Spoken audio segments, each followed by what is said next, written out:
بسم الله الرحمن الرحيم الحمد لله رب العالمين وأصلي وأسلم على رسوله الأمين وعلى آله وصحبه أجمعين أما بعد কোরআনের ব্যাপারে আমরা প্রায় 30টি লেকচার আমরা এখানে পড়ব বলেছিলাম। তোমাদের অনেকগুলো লেকচার পড়েছি এই বই থেকে, যেটি বইয়ের নাম হলো সালাসুনা মাজলিসান ফিত তাদাব্বুরি। কোরআনের ব্যাপারে 30টি মাজলিস, কোরআনের ব্যাপারে 30টি মাজলিস সেটি আমরা পড়ছিলাম। তো এখানে তারই ধারাবাহিকতায় আরো কিছু বিষয় এখানে আছে, সেগুলো আমরা এখানে দেখবো ইনশাআল্লাহ। এবং এখানে আমরা এই যে আল মাজমু আল উলা, এই মাজমুআ গুলো কিন্তু আমরা পড়ছিলাম, যেখানে ধরুন প্রত্যেকটি সূরা কেন্দ্রিক কিছু আলোচনা আছে, এটিও আমরা পড়ছিলাম। আমরা পড়ছিলাম যে আহ যে আউয়ালু মাররাতিন, যে এই বইটা আমরা পড়ছিলাম, যে কোরআনকে বিস্তারিত ভাবে বোঝা। এখানে আমরা সূরা ইউনূস পর্যন্ত মোস্ট প্রবাবলি আমরা আলোচনা করেছিলাম। সূরা কাহফ তো আমরা আগে আলোচনা করেছি। তো সূরা ইউনূস আমরা সূরা কাহফ আগেও আলোচনা করেছিলাম, আবার হয়তো আমাদের ধারাবাহিকভাবে আসবে। এখানে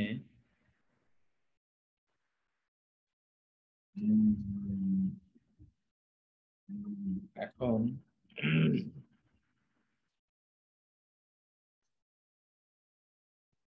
সূরাতুর রাদ নিয়ে আমরা মোস্ট প্রবাবলি সূরা রাদ নিয়ে মনে হয় আমরা কিছু আলোচনা করেছিলাম। এক্স্যাক্টলি সূরা রাদ নিয়ে। সূরা রাদের পরবর্তী যে সূরাটি সূরা রাদ, এরপরে যে সূরাটি, সেই সূরাটি সূরা ইব্রাহিম। সূরা ইব্রাহিম নিয়ে হয়তো বা ইনশাআল্লাহ আজকে আমরা পড়বো। তো এখানে অনেকগুলো বিষয় আছে, সবগুলো বিষয় আমরা একটু ছোট ছোট করে আপনাদের সামনে আলোচনা করতে চাই ইনশাআল্লাহ। আমরা স্টার্ট করি উইথ দিস বুক, যে বইটি আমরা আউয়ালু মাররাতিন আতাদাব্বারুল কোরআন, প্রথমবার আমি কোরআনকে অন্যভাবে পড়ছি, এই বইটি থেকে আমরা পড়ছিলাম। আউয়ালু মাররাতিন আতাদাব্বারুল কোরআন, প্রথমবার আমি কোরআনকে পড়ছি। তো এখানে এই জায়গাটিতে তিনি কি বলেছেন, এই সূরাটির নাম ইসমুস সূরা আল মুবারাকা, এই বারাকাপূর্ণ সূরাটির নাম কি? ইব্রাহিম। এই সূরাটির নাম হলো সূরা ইব্রাহিম। ইসমুস সূরা আল মুবারাকা, সূরা, এই মুবারকময় সূরাটির নাম কি? তো কমাও, আরো কমাও। ইসমুস সূরা আল মুবারাকা ইব্রাহিম। এবং এই সূরাটি কি? মুনাসাবাতুত তাসমিয়া, এই সূরার নামকরণের যে নামকরণের যে কারণ, সে কারণটি তিনি এখানে আলোচনা করেছেন, যে কেন এটি নামকরণ করা হয়েছে। তাখলিদান লিযিকরা আবিল আম্বিয়া, নবীদের পিতা ইব্রাহিম আলাইহিস সালাতু ওয়াস সালাম এর স্মরণটাকে চিরস্থায়ী করার জন্য বরং এই নামটি করা হয়েছে। হাইসু কানা উম্মাতান ওয়াহদাহু ফিত তাবলীগি, হাইসু কানা উম্মাতান ওয়াহদাহু, কারণ কি তিনি নিজেই তাবলীগের ক্ষেত্রে তিনি একাই উম্মাহ ছিলেন। কানা উম্মাতান ওয়াহদাহু ফিত তাবলীগি, তাবলীগের ক্ষেত্রে তিনি একাই একজন উম্মাহ ছিলেন। ওয়াফিত তাওহীদি, মানে দিন প্রচারের ক্ষেত্রে। ওয়াফিত তাওহীদি, এবং আল্লাহ সুবহানাহু ওয়া তাআলার তাওহীদের ক্ষেত্রে। ওয়াফি শুকরি নিআম, এবং নেয়ামতগুলোর শুকর আদায় করার ক্ষেত্রে তিনি একাই কি ছিলেন? একটা উম্মাহ।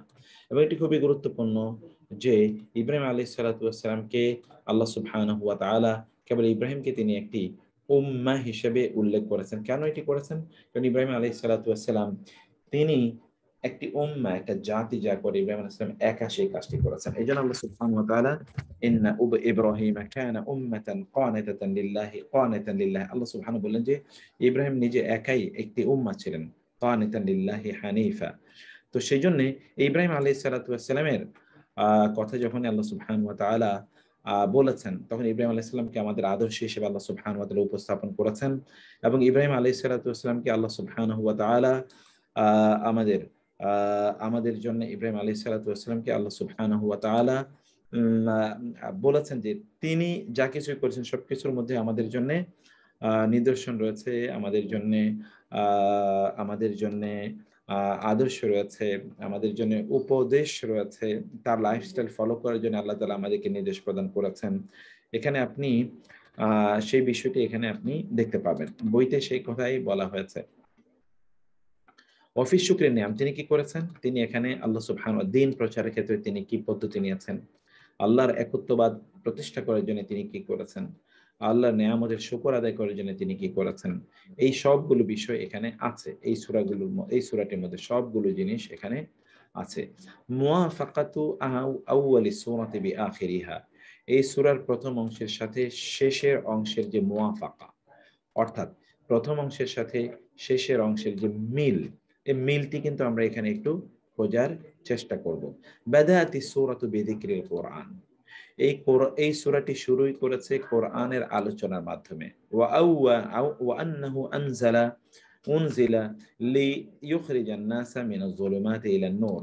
যে এই সূরাটি নাজিল হয়, মানে এই কোরআন নাজিল হয়েছে মানুষকে মানুষকে অন্ধকার থেকে আলোর পথে নিয়ে আসার জন্য। আল্লাহ তাআলা সে কথাই বলেছেন সূরার শুরুতে, আলিফ লাম মিম, আলিফ লাম র, কিতাবুন আনজালনাহু ইলাইকা লিতুখরিজান নাসা মিনাজ যুলুমাতি ইলান নূরি বিইذনি রাব্বিহিম ইলা সিরাতিল আজিজিল হামিদ। আলিফ লাম র, কিতাবুন এটি এমন একটি কিতাব, আনজালনাহু আমরা তা নাজিল করেছে, ইলাইকা আপনার কাছে, লি যেন তুখরিজা আপনি বের করে নিতে পারেন, আন-নাসা মানুষকে, মিন হতে আজ-যুলুমাতি অন্ধকার হতে, ইলান নূরি আলোর প্রতি, বি ইজনে রব্বিহিম তাদের রবের অনুমতির মাধ্যমে, বি ইজনে রব্বিহিম তাদের রবের অনুমতির মাধ্যমে, যেন আপনি মানুষকে অন্ধকার থেকে আলোর পথে নিয়ে আসতে পারেন। কোথায়? ইলা সিরাতিল আজিজ, আলোর পথ কোনটি?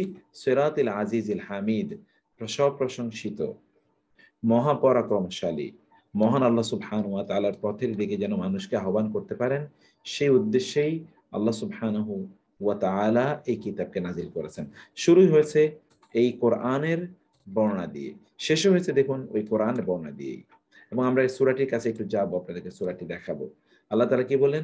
হাদা বালাগুল লিন্নাসি, এটি মানুষের জন্য তাবলীগ, বর্ণনা, ওয়ালিয়ুনযিরু বিহি এবং যেন তিনি এই কোরআনের মাধ্যমে মানুষকে সতর্ক করতে পারেন, ওয়ালিয়ালামু এবং যেন তারা জানতে পারে, আন্নামা হুয়া কেবলই তিনি, ইলাহুন ওয়াহিদ একক ইলাহ, ওয়ালিয়াযাক্কারা এবং যেন স্মরণ করতে পারে, শিক্ষা গ্রহণ করতে পারে কারা? উলুল আলবাব, জ্ঞানী লোকেরা যেন শিক্ষা গ্রহণ করতে পারে। অতএব আপনি দেখতে পাচ্ছেন যে শুরু হয়েছে যেই আয়াতটি দিয়ে, যেরকম আয়াত দিয়ে, শেষও কিন্তু এরকম বক্তব্য দিয়ে শেষ হয়েছে। আমরা একটু সামনের দিকে যাই এবং সেখানে দেখি সূরাটিকে আমরা একটু দেখতে চাই। ওয়াজালিকা, আর এটি কারণ কি? ওয়াজালিকা উহা তাহকিকান বাস্তবায়নের জন্য, লিল গায়াতি উদ্দেশ্য বাস্তবায়ন, সেটা কি? মিন ইনজালিল কুতুব, কিতাবগুলো আসমানি কিতাব নাজিল করার যে উদ্দেশ্য বাস্তবায়নের উদ্দেশ্যেই মূলত আল্লাহ সুবহানাহু ওয়া তাআলা এই কথা বলেছেন। ওয়া আন্নাহা হিদায়াতুল লিন্নাস, এবং আর সেই গায়াটা হলো কি, লক্ষ্য উদ্দেশ্য হলো কি, মানুষকে হেদায়েত দেয়া। ওয়া বালাগুল লাহুম, এবং তাদের কাছে বর্ণনা করা দিনকে, মির রাব্বিহিম তাদের রবের পক্ষ থেকে, লি যেন ইউহিদুহু তারা এটিকে যেন তার অর্থাৎ তাদের রবের তারা যেন তাওহীদ প্রতিষ্ঠা করে, ওয়াত্তাকু এবং তারা তাকে যেন ভয় পায়। অতএব এই সূরাটি কিন্তু সেটি দিয়েই তার আলোচনা শুরু করেছে। আমরা এখন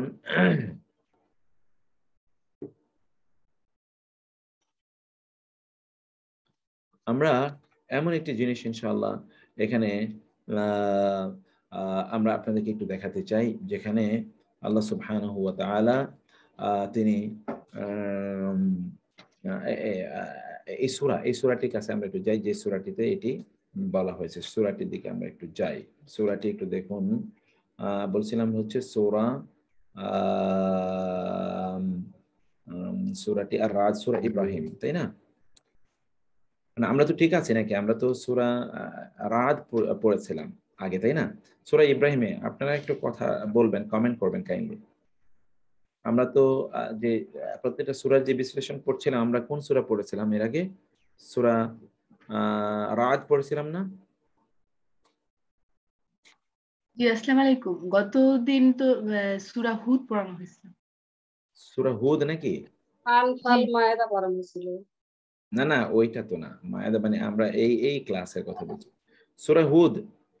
হুদ জি। হুদ সূরা হুদ। ও তাহলে আজকে হবে সূরা ইউসুফ। সূরা ইউসুফের উপর তো আমাদের আগের আলোচনা আছে, আমরা আগেও আলোচনা করেছিলাম। ঠিক আছে, তাহলে আমরা সূরা ইউসুফে যাই। আমাকে তো এটা একটু বলতে হবে। আমি তাহলে আমরা সূরা ইউসুফে যাই। ঠিক বলেছেন। আচ্ছা, আমার মনে পড়লো যেন সূরা রাদ আমরা আলোচনা করেছিলাম। আচ্ছা, তাহলে আমরা সূরা ইউসুফে আসি। দেখুন, সূরা ইউসুফে আল্লাহ সুবহানাহু ওয়া তাআলা তিনি কি বলেছেন। সূরা ইউসুফের আমরা এখানে দেখুন ইউসুফের ব্যাপারে কি বলা হয়েছে। মুনাসাবাতুত তাসমিয়া, মানে এই সূরাটির নামকরণ কেন করা হয়েছে? লিআন্নাহা যাকারাত কিসসাতা ইউসুফ আলাইহিস সালাতু ওয়াস সালাম, কারণ এই সূরাটি ইউসুফ আলাইহিস সালাতু ওয়াস সালামের ঘটনা বর্ণনা করেছে। ওয়ালাম তাযকুর গায়রাহা, আর এটি ছাড়া অন্য কোনো কিছু উল্লেখ করেনি। ওয়া আরাদাত তাফাসিলাহা, এবং এই এই এই এই সূরাতে কিন্তু ইউসুফ আলাইহিস সালাম ছাড়া আর অন্য কোনো আলোচনাই হয়নি। ওয়া আরাদাত তাফাসিলাহা, এবং এই ইউসুফ আলাইহিস সালাতু ওয়াস সালামের কিসসার বিস্তারিত বর্ণনা উপস্থাপন করেছে এই সূরা। ওয়া আতনাবাত ফি সারাদিহা, এবং এটা নিয়ে লম্বা আলোচনা করেছে এই সূরাটি। এইজন্য সূরাটির নাম সূরা ইউসুফ। মুওয়াফাকাতু আউয়ালি সূরাতি লি আখিরিহা, এই সূরা শুরু হয়েছে কি দিয়ে? শুরু হয়েছে নাহনু নাকুসু আলাইকা আহসানাল কাসাস, যে একটি ঘটনা আপনাদের আপনার কাছে আমি একটি চমৎকার ঘটনা, সবচেয়ে উত্তম একটি ঘটনা আপনার কাছে বর্ণনা করব। অতএব ঘটনা বর্ণনা করা, এটি দিয়ে সূরাটি শুরু হয়েছে। এবং ওয়া খুতিমাত, এবং সূরাটি শেষ হয়েছে বিকাউলি তাআলা লাকাদ কানা ফি কসাসিহিম ইবরাতুল লিউলিল আলবাব। লা, অবশ্যই, কদ, অবশ্যই, কানা, রয়েছে, ফি কসাসিহিম, তাদের ঘটনার মধ্যে রয়েছে কি? ইবরাতুন, শিক্ষা, লি, জন্যে, উলিল আলবাব, উলিল আলবাব, অর্থাৎ জ্ঞানীদের জন্যে তাদের কাহিনীগুলোর মধ্যে কি রয়েছে? শিক্ষা রয়েছে। জ্ঞানীদের জন্যে তাদের কিসসার মধ্যে, তাদের ঘটনার মধ্যে, অর্থাৎ নবী রাসূলদের যে ঘটনা বর্ণনা করেছেন আল্লাহ সুবহানাহু ওয়া তাআলা, সেখানে জ্ঞানীদের জন্য শিক্ষা রয়েছে। তাহলে কি ওয়াযালিকা রুহা লিতাওদীহি, এটা ব্যাখ্যা করার জন্য, আন্নাল্লাহ, নিশ্চয় আল্লাহ, লা ইয়াকুসু, বর্ণনা করেন না, আল কাসাসা, গল্প, ইল্লা, ঘটনা, ইল্লা, ছাড়া, লিফায়েদাতিন, উদ্দেশ্য, ওয়া ইবরাতিন, এবং শিক্ষা, ওয়া হিকমাতিন, এবং প্রজ্ঞা, ওয়া আন্না কাসাসাহু আল হক, এবং আল্লাহ সুবহানাহু ওয়া তাআলার বলা ঘটনাগুলো এগুলো সত্য। সেজন্য আল্লাহ সুবহানাহু ওয়া তাআলা তিনি কোরআনে যখনই তিনি কোনো ঘটনা বর্ণনা করেছেন, তখন তার উদ্দেশ্য কি? এটা কোনো উপকারিতা আছে, এখানে কোনো শিক্ষা আছে, এবং এখানে কোনো প্রজ্ঞা আছে, এখানে কোনো প্রজ্ঞা আছে। এই জন্য আল্লাহ সুবহানাহু ওয়া তাআলা বারবারই কোরআনে বিভিন্ন ধরনের ঘটনা আল্লাহ সুবহানাহু ওয়া তাআলা উল্লেখ করেছেন। এবং ঘটনা উল্লেখ করতে গিয়ে আল্লাহ তাআলা কিন্তু আল্লাহ সুবহানাহু ওয়া তাআলা কিন্তু কখনো তিনি ইতিহাস উল্লেখ করেননি, বরং তিনি ঘটনা থেকে যতটুকু আমাদের জন্য শিক্ষা রয়েছে ততটুকুই কেবলমাত্র আল্লাহ সুবহানাহু ওয়া তাআলা উল্লেখ করে থাকেন। তো এখানে আল মিহওয়ার আর রাইসি লিসূরা, এই সূরার মূল বক্তব্য, আল মিহওয়ার আর রাইসি লিসূরা আকিবাতুস সাবর, ধৈর্যের, ধৈর্যের কি? আকিবা, আকিবা হলো পরিণাম, ধৈর্যের পরিণাম, ধৈর্যের পরিণাম কি? আল্লাহ সুবহানাহু ওয়া তাআলা এটি এখানে আলোচনা করেন।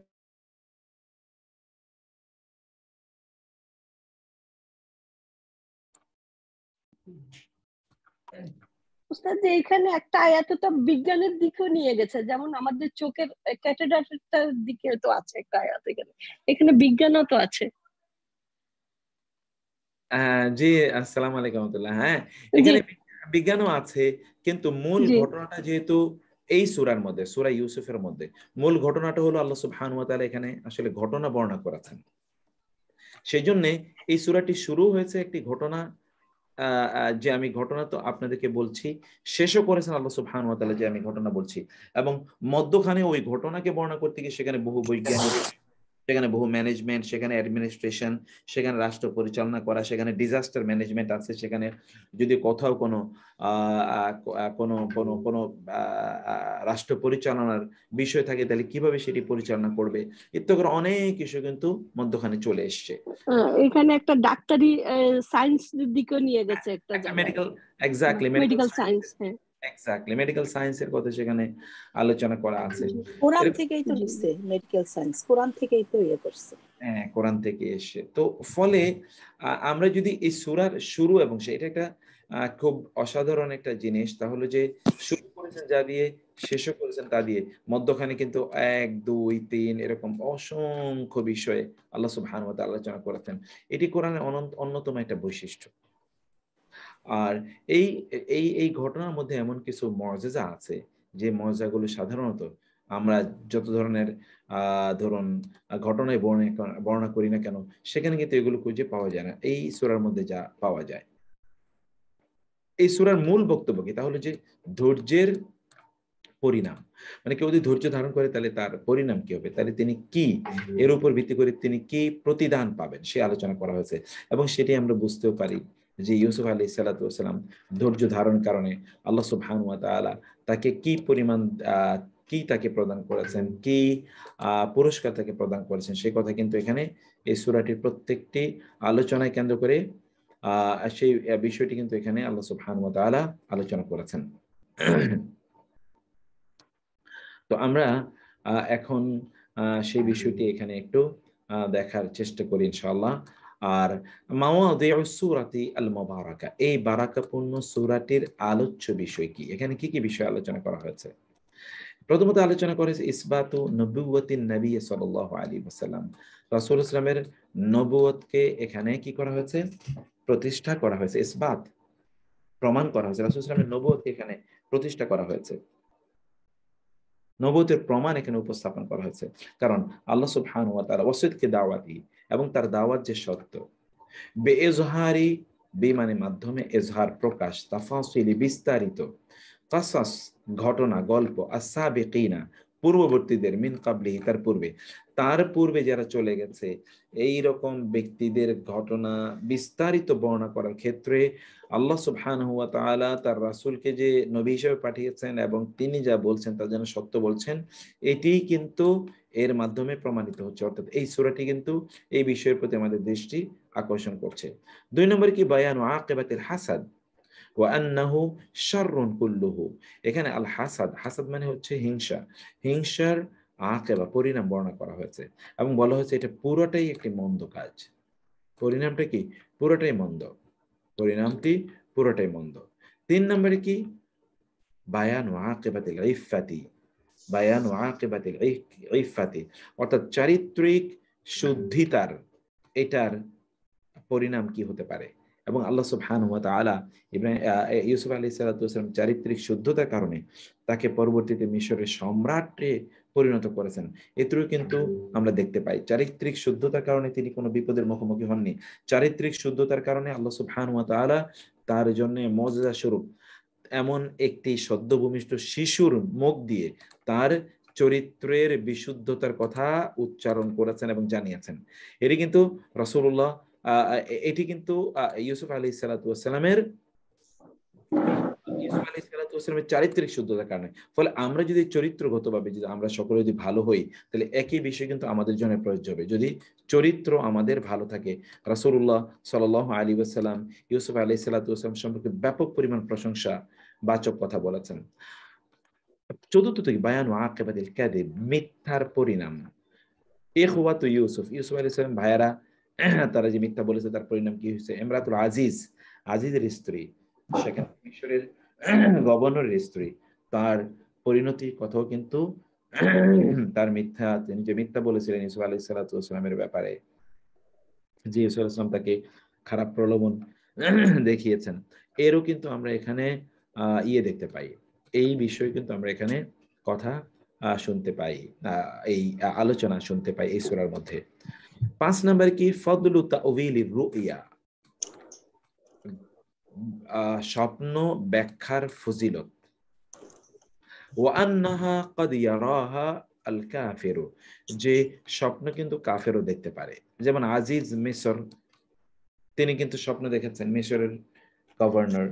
আল ফাতায়ান ফিস সিজন, সিজন মানে হলো প্রিজন, কারাগারে যেই দুইজন যুবক ছিল তারাও কিন্তু স্বপ্নে দেখেছেন। তাদের এই সকলের স্বপ্ন কিন্তু পরবর্তীতে বাস্তবায়ন হয়েছে। এই স্বপ্নের কথা আল্লাহ সুবহানাহু ওয়া তাআলা এই সূরায় উল্লেখ করেছেন। তারপরে কি ফদলুল ইলমি মুতলাকান, এমনিতেই সাধারণ অর্থে জ্ঞানের যেই মর্যাদা, সেই মর্যাদা আল্লাহ সুবহানাহু ওয়া তাআলা এখানে উল্লেখ করেছেন। জ্ঞানের মর্যাদা, ইলমের মর্যাদা আল্লাহ সুবহানাহু ওয়া তাআলা এখানে উল্লেখ করেছেন। ইলমের মর্যাদা, জ্ঞানের মর্যাদা এখানে আল্লাহ তাআলা উল্লেখ করেছেন। তারপরে কি সেটা লিয়ান্না ইউসুফ আলাইহিস সালাম জামা বাইনা ইলমি শরিয়াতি ইয়াকুব ও শরিয়াতি আজিজ মিসর। কারণ ইউসুফ আলাইহিস সালাম তিনি কি করেছেন, ইয়াকুব আলাইহিস সালাম যে শরীয়ত, এই শরীয়তের জ্ঞানও তিনি অর্জন করেছেন, এবং মিসরের গভর্নরের তাদের যেই ধর্ম ছিল, সে ধর্মের যে জ্ঞান সেটাও তিনি অর্জন করেছেন। অর্থাৎ ডাবল জ্ঞান তিনি অর্জন করেছেন। এর কারণে পরবর্তীতে তাকে মিসরের সম্রাট বানানো হয় তারা পরবর্তীতে। এই কথা কিন্তু এখানে এই এই সূরার মধ্যে এটা আলোচনা করা হয়েছে। তারপরে কি খুতুরাতুল ইয়াসি ওয়াল কুনুতি মির রাহমাতিল্লাহ, আল্লাহর রহমত থেকে নিরাশ হওয়া, হতাশ হওয়ার বিপদ কি হতে পারে সেটি এই সূরার মধ্যে আলোচনা করা হয়েছে।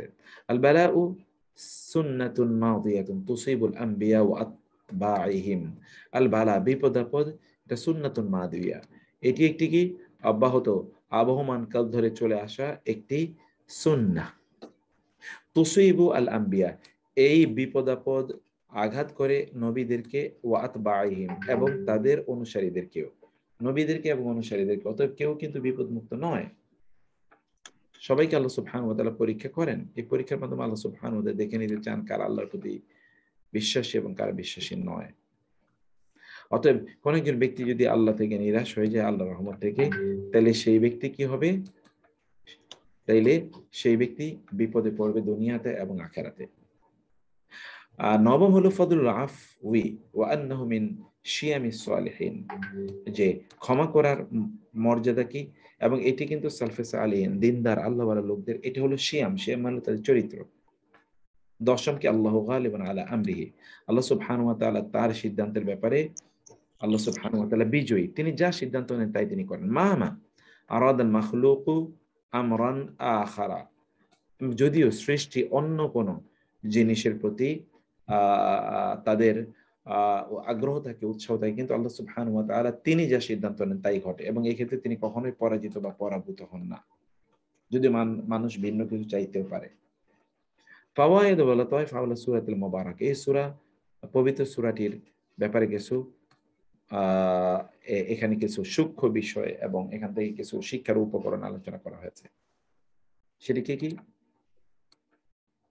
তাকাররারা যিকরুল কুরআন ওয়া মুশতাকাতি ফি সূরাতি লাফজান ইদ্দাত মাররাতিন, যে এই সূরাটিতে ইহসানের কথা বলা হয়েছে, এবং ইহসানের যেই বিভিন্ন উপকরণগুলো, সেই উপকরণগুলো কিন্তু এখানে বলা হয়েছে ইহসান, এবং ইহসানের যে শব্দগুলো সেগুলো এখানে আলোচনা করা হয়েছে। ওকে, সেটি কি কি ইহসান? যেমন এখানে আপনি দেখেন ওয়ালাম্মা বালাগা আশুদ্দাহু, এবং যখন তিনি তার পূর্ণ বয়সে পৌঁছলেন, আতাইনাহু, আমরা তাকে প্রদান করলাম, হুকমান, প্রজ্ঞা, ওয়া ইলমা, এবং জ্ঞান। ওয়া কাযালিকা, এইভাবেই নাজিজিল মুহসিনিন, আমরা মুহসিনদেরকে, সৎকর্মশীলদেরকে যা যা প্রতিদান প্রদান করি। ওয়া কাযালিকা নাজিল মুহসিনিন। এখানে কোরআনে এই সূরাটিতে আল্লাহ সুবহানাহু ওয়া তাআলা তিনি বারবার উল্লেখ করেছেন ইহসানের কথা, এবং ইহসান থেকে উচ্চারিত শব্দটি এই সূরাতে বারবার এসেছে, বারবার। এক নম্বর কথা ওয়াকালা তাআলা, দেখেন, অথবা ইহসান কথা বারবার এসেছে। দুই নম্বর কি, ওয়াকালা তাআলা ওয়া দাখালা মাআহু সিজনা ফাতায়ানি, ওয়া আর দাখালা প্রবেশ করেছে, মাআহু তার সাথে, ইউসুফ আলাইহিস সালাতু ওয়াস সালামের সাথে আসিজনা, প্রিজনে, ফাতায়ান, দুজন যুবক, ইউসুফ আলাইহিস সালাতু ওয়াস সালামের সাথে দুজন যুবক, ক্বালা আহাদুহুমা, কিন্তু তারা পরে স্বপ্নে দেখেছে, তারা দেখেছে ইউসুফ আলাইহিস সালাতু ওয়াস সালাম স্বপ্নে ব্যাখ্যা দিতে পারেন, তো তারা স্বপ্নে দেখলো, স্বপ্নে দেখে তারা ইউসুফের কাছে আসলেন। ক্বালা, তাদের দুজনের একজন বললেন, ইন্নী, নিশ্চয় আমি, আরানি, আমাকে দেখেছি, আসিরু খামরা, আমি কি করি, মদ তৈরি করি। ওয়াকাল আল আখারু, আর অন্যজন বলল, ইন্নী আরানি, আমি আমাকে দেখেছি, আহমিলু, আমি বহন করে নিয়ে যাচ্ছি, ফাওকা রাসি, আমার মাথার উপরে খুবজান, খুবজান মানে হলো রুটি, তাকুলু তায়রু মিনহু, আর পাখি সেই রুটি থেকে খাচ্ছে।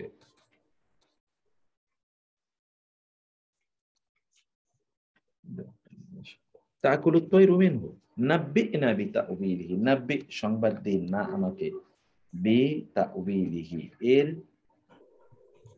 তাবিল ব্যাখ্যা আমাদেরকে জানিয়ে দিন। ইন্না নারাকা মিনাল মুহসিনিন, ইন্না, নিশ্চয় আমরা, নারাকা, আপনাকে দেখছি, মিনাল মুহসিন, সৎকর্মশীল। অর্থাৎ এই যে লোকেরা, যে দুজন যুবক ইউসুফ আলাইহিস সালাতু ওয়াস সালামের সাথে কারাগারে একই সময় প্রবেশ করলো, তারা স্বপ্নে দেখেছিল, এবং এই স্বপ্নের ব্যাখ্যা তারা ইউসুফ আলাইহিস সালাতু ওয়াস সালামের কাছে জানতে এসেছে। কারণ কি? কারণ ইউসুফ আলাইহিস সালাতু ওয়াস সালামকে তারা দেখেছে যে তিনি খুবই সৎকর্মশীল একজন মানুষ। অতএব এখানে ইহসানের কথা আসছে, এবং ইউসুফ আলাইহিস সালাতু ওয়াস সালাম যে তিনি মুহসিন, সৎকর্মশীল, এটা কিন্তু এই লোকেরা স্বীকার করে নিয়েছে, কারাগারের লোকেরা। ওয়াকালা তাআলা, আল্লাহ আরো বলেছেন, ওয়াকাযালিকা, আর এভাবে, মাক্কান্না, আমরা স্থায়ী করেছি,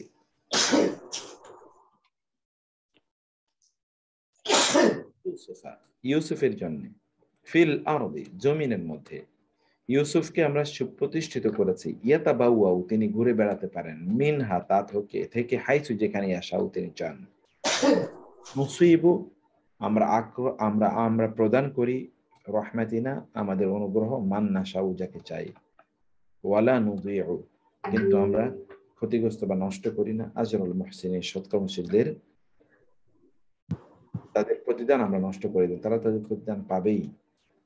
ওয়াকালা তাআলা, আল্লাহ আরো বলেন, ইয়া আইয়ুহাল্লাযী, ক্বালু, তারা বলে, ইয়া আইয়ুহাল আজিজু, হে আজিজের, হে আজিজে মিসর, হে মিসরের গভর্নর, ইন্না লাহু, নিশ্চয়ই তার রয়েছে, আবান শাইখান কাবীরা, একজন পিতা, যে পিতা অনেক বয়োবৃদ্ধ, ফাখুদ আহাদানা মাকানাহু, এই তাকে বাদ দিয়ে আমাদের দুজনে যে কোনো একজনকে আপনি নিয়ে যান।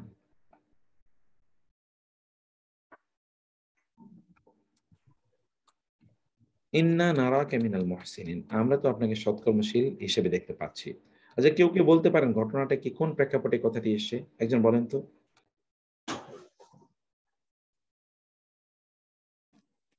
ইউসুফ আলাইহিস সালামের ছেলেরা বিনিয়ামিনকে যখন আটকে রাখতে চেয়েছিল তখন।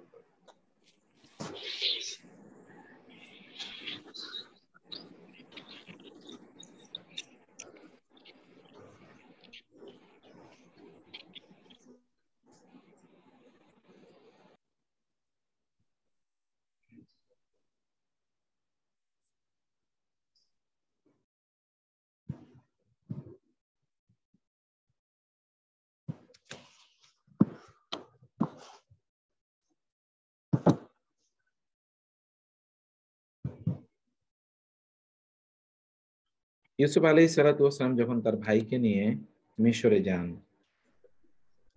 ইউসুফ আলাইহিস সালাতু ওয়াস সালাম ভাইয়েরা যখন ইউসুফ আলাইহিস সালামের ছোট ভাইকে বিনয়ামিন, তাকে নিয়ে যখন মিশরে, তখন এই বেনিয়ামিনকে দেখে ইউসুফ আলাইহিস সালাতু ওয়াস সালাম চিনে ফেলেন তাকে, এবং তাকে নিয়ে যান। কিন্তু এরা বুঝতে পেরেছে, আগে তো ইউসুফ আলাইহিস সালাতু ওয়াস সালামকে তারা হত্যা করেছিল, এই কারণে তাদের বাবা তাদের উপর ক্ষুব্ধ। এখন আবার যদি এই ছেলেকে নিয়ে না যায়, তাহলে তো আবার সর্বনাশ হবে, বাবা তো তাহলে তাদের উপর আরো ক্ষুব্ধ হবে। সেজন্য বলছেন, আমাদের একজনকে আপনি রাখেন, ওকে তারপর ছেড়ে দিন, কারণ তার বাবা খুবই বৃদ্ধ, তাকে না দেখলে তার বাবা এটি মেনে নিতে পারবে না। এখানে কিন্তু ওই যে এরাও তার ভাইয়েরাও কিন্তু এখন দেখেন একজন মানুষের চরিত্র কোন লেভেলের, যে তার ভাইয়েরা তারা কিন্তু তাকে দীর্ঘদিন দেখেনি, তারপর ভাইয়েরা কিন্তু তার ব্যাপারে সাক্ষ্য দিচ্ছে যে ইন্না নারাকা মিনাল মুহসিনিন, যে আমরা তো আপনাকে দেখছি খুবই একজন সৎকর্মশীল মানুষ। ভিজিবল চরিত্রটা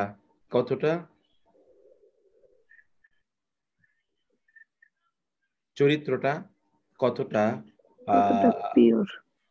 পিওর ছিল, যে এত ভিজিবল ছিল তাদের চরিত্রটা। কিন্তু আমাদের কিন্তু ব্যাপারটা কিন্তু এরকম না, আমাদের কিন্তু ব্যাপারটি মোটেই এরকম নয়। সুবহানাল্লাহ। সেজন্য আমরা আমাদের এই বিষয়টা কিন্তু আমরা স্পষ্ট করতে পারি না, আমরা দেখাতে পারি না, আমরা আমরা আমরা বুঝাতে পারি না। এটি খুবই গুরুত্বপূর্ণ একটি বিষয়। আমাদেরকে দেখে কিন্তু লোকেরা তারা তারা তারা প্রথম দর্শনে মনে করতে পারে না যে আমরা আসলে কোন ধরনের।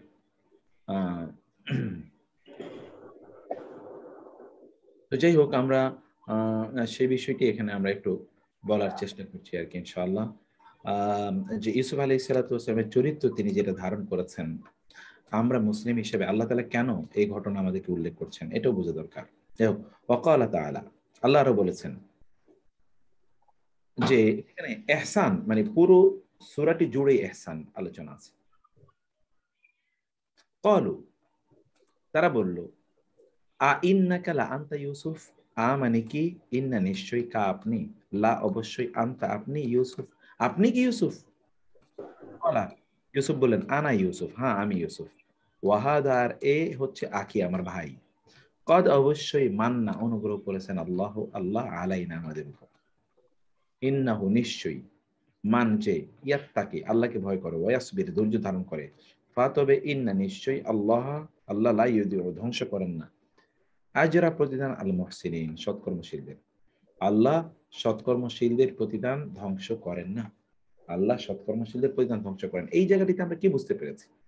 যে এহসান, গোটা সূরাটি জুড়ে দেখেন এহসান এহসান এহসান এহসান, কেবল এহসান কেবল এহসান। আমাদের চরিত্রের মধ্যে যদি এহসান থাকতো তাইলে আমরা যে কতটা উন্নত হতে পারতাম। সুবহানাল্লাহ। আল্লাহ সুবহানাহু ওয়া তাআলা ইহসানের অধিকারী হওয়ার তৌফিক আমাদেরকে দান করুন।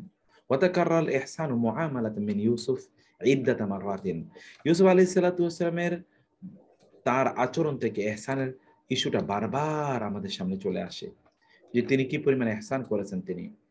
যেমন এখানে দেখতে পান, দাআল ফাতায়ান ফিস সিজনি ইলা ইবাদাতিল্লাহি ওয়াহদাহু, এই যে দুজন যুবককে যারা কারাগারে তার সাথে ছিল, তিনি তাদেরকে ডেকেছেন কোন দিকে? না, ইবাদতের, আল্লাহর ইবাদতের দিকে, ওয়াহদাহু এককভাবে আল্লাহর ইবাদতের দিকে ডেকেছেন।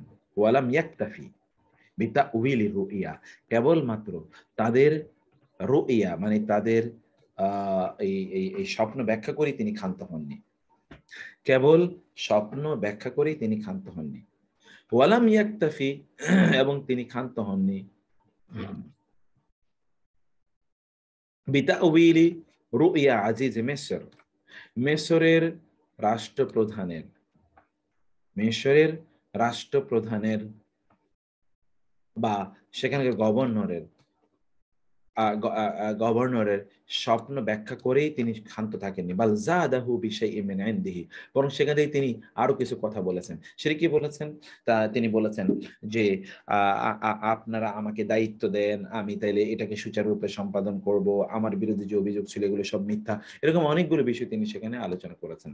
লাম ইউআতিব ইখওয়াতাহু, দেখেন এখানে কিন্তু তিনি তাদেরকে ইহসান অর্থাৎ দাওয়াত দিয়েছেন দিনের, এখানে তিনি সলিউশন দিয়ে দিয়েছেন, তারপরে আরো কিছু এক্সট্রা কথাবার্তা বলেছেন। শুধুমাত্র স্বপ্নের ব্যাখ্যা বলেই তিনি সমাধান করেন, শেষ করে দেননি। তিনি বলেছেন যে এটাকে আমি গুড ম্যানেজমেন্টের জন্য দায়িত্ব আমাকে দেন, আমি এটি, নবী রাসূলরা কিন্তু অভিজ্ঞতা, যোগ্যতা, দক্ষতা আল্লাহর পক্ষ থেকেই পায়, অতএব সেটি তিনি দেখালেন। 3 নম্বরে কি? 3 নম্বর হচ্ছে, আপনি হয়তো হতেন, আপনি বলতেন যে আমাকে কনসালটেন্সি ফি দেয়া লাগবে, আমাকে যদি আপনি ধরেন প্রতি মাসে 10 লাখ 20 লাখ এত টাকা করে দেন, তাহলে আমি আপনার এই সমস্যা থেকে আপনাকে করবো, কারণ আমি আপনার কনসালটেন্ট হিসেবে কাজ করতে চাই। কিন্তু ইউসুফ আলাইহিস সালাম কি করলেন? তিনি তাদেরকে বললেন যে আমি আপনাদেরকে এই যে এই সার্ভিসটা আমি দিতে চাই। লাম ইউআতিব ইখওয়াতাহু, তিনি তার ভাইদেরকে তিনি কি করেননি, তিনি মুআতাবা করেননি। মুআতাবা মানে হচ্ছে ভৎসনা করেননি, মুআতাবা। ওয়ালাম ইউআখিরহুম, তাদের এই জন্য পাকড়াও করেননি, শাস্তিও প্রদান করে। বাল সামাহাহুম, তাদেরকে ক্ষমা করে দিলেন। ওয়াফা আনহুম, তাদেরকে তিনি মার্জনা করে দিলেন, তিনি তাদেরকে মার্জনা করে দিলেন। লিদালালাতি আলা আন্নাহু মিন আফদালিল আখলাক, কারণ তিনি তো ছিলেন আফদালুল আখলাক, সবচেয়ে উত্তম চরিত্রের। ওয়াসউদু বিসাহিবিহি লিমুরাকি আল ঈমান, যে আখলাকটি একজন ব্যক্তিকে ঈমানের উচ্চতায় পৌঁছিয়ে দেয়। ওয়াসমু বিনাফসিহি ওয়া রূহুহু, এবং এর মাধ্যমে সে অনেক উন্নত হয়। ওয়ালা ইয়াজআলি সাআদাতা তুফারিকুহু, ফলে সৌভাগ্য কখনোই তাকে ছাড়ে না। কোন একজন ব্যক্তি যদি কি করে, ইহসান প্রদর্শন করতে পারে। ওকে, 2 নম্বর কি, যিকরুল্লাহি যাকারাল্লাহু আন্নাহু মাক্কানা লিইউসুফ ফিল আরদি। আল্লাহ তাআলা 2 নম্বর, তাহলে প্রথম আলোচ্য বিষয় কি এখানে ইহসান। 2 নম্বরে এখানে ঘটনাটা হলো আল্লাহ সুবহানাহু ওয়া তাআলা ইউসুফ আলাইহিস সালাতু ওয়াসালামকে জমিনে তিনি তাকে মাক্কানা, তামকিন দিয়েছেন। তামকিন মানে হচ্ছে জমিনে ক্ষমতায়ন করেছেন। ওয়া হুয়া লা ইয়াজালু সগীরান, তখনই তিনি ছোট। এবং তিনি এখানে দেখেন আল্লাহ সুবহানাহু ওয়া তাআলা কি উল্লেখ করছেন, ওয়া ক্বালা আল্লাযী ইশতারাহু মিন মিসর, মিশরের যিনি তাকে বাজার থেকে কিনেছেন তিনি বললেন নিমরাতি, তার স্ত্রীকে, আকরিমি মাসওয়াহু, আকরিমি সম্মানজনক করো, মাসওয়াহু তার থাকার জায়গা, আসা আইয়ান ফাআনা, আশা করা যায় সে আমাদের উপকার করবে, ইয়ান ফাআনা আও অথবা নাত্তাখিদাহু ওয়ালাদা, আমরা তাকে আমাদের সন্তান হিসেবে গ্রহণ করব। অর্থাৎ ইউসুফ আলাইহিস সালাতু ওয়াসসালামকে আজিজে মিসর যখন বাজার থেকে কিনে নিয়ে যান, তার স্ত্রীকে গিয়ে বললেন যে আমরা এই ছেলেটিকে আমাদের সন্তান হিসেবেও নিতে পারি, অথবা ও যদি বড় হয় আমাদের কোনো না কোনো কাজে লাগবে। যাকে হত্যা করার জন্য ওরা কূপে ফেলে দিয়েছে, তার এখন বসতি হলো রাজপ্রাসাদে। ওয়াকাযালিকা মাক্কান্না লিইউসুফ ফিল আরদি, এভাবে আমরা ইউসুফকে জমিনে প্রতিষ্ঠিত করেছিলাম। ওয়ালিনুআল্লিমাহু মিন তাউইল আহাদিস, এবং তাকে আমরা শিখিয়ে দিয়েছিলাম ঘটনার ব্যাখ্যা। ঘটনার ব্যাখ্যা মানে হচ্ছে কি, স্বপ্নের ব্যাখ্যা। আল্লাহু গালিবুন আলা আমরি, আল্লাহ সুবহানাহু ওয়া তাআলা তার নির্দেশের উপর, আদেশের উপর, কাজের উপর তিনি বিজয়ী। ওয়ালাকিন আকসারুন নাস লা ইয়ালামুন, অধিকাংশ লোকেরা জানে না। ফলে এখানে লিতাওদিহি আন্না তামকিনা ফি কুলুবিন নাস ইয়াসবিকু তামকিনা ফিল আরদি, এই আয়াত থেকে আমরা বুঝতে পারি যে এই জমিনে প্রতিষ্ঠিত হওয়ার আগে আপনি মানুষের অন্তরে প্রতিষ্ঠিত হতে হবে। জমিনে প্রতিষ্ঠিত হওয়ার আগে মানুষের অন্তরে প্রতিষ্ঠিত হতে হবে।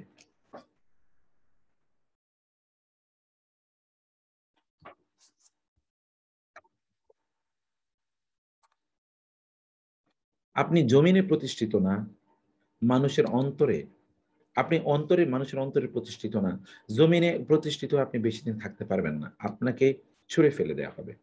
ফলে মানুষের অন্তরে আপনাকে সুদৃঢ় অবস্থান তৈরি করা, এটা কিন্তু আপনার দায়িত্ব, আমার দায়িত্ব। সেটি কিন্তু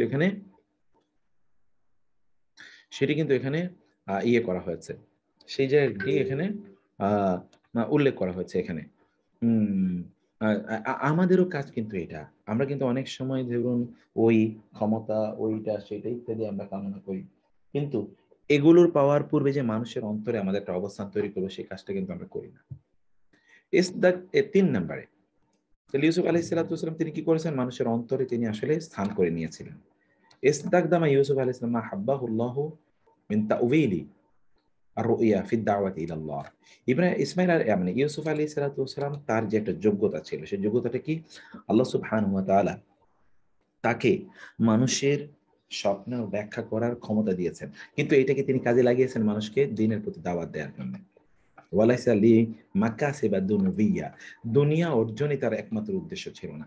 এই জায়গাটি আমিও আপনাদেরকে বলতে চাই যে আপনারা যে কাজটি শিখেছেন, যে জায়গায় আপনার এক্সপার্টিজ আছে, আপনি যেমন ধরুন আপনি ইঞ্জিনিয়ার, আপনি ডাক্তার, হতে পারে যে আপনি প্রফেশনাল অন্য কোনো কাজ করছেন, অথবা আপনি ব্যবসায়ী, আপনার অধীনস্থ যারা আছে, আশপাশে যারা আপনার সাথে কাজ করতে আসে, কন্ট্রাক্ট করতে আসে, তাদেরকে দিনের দাওয়াত দিন, যে কাজটি ইউসুফ আলাইহিস সালাতু ওয়াসালাম করেছেন।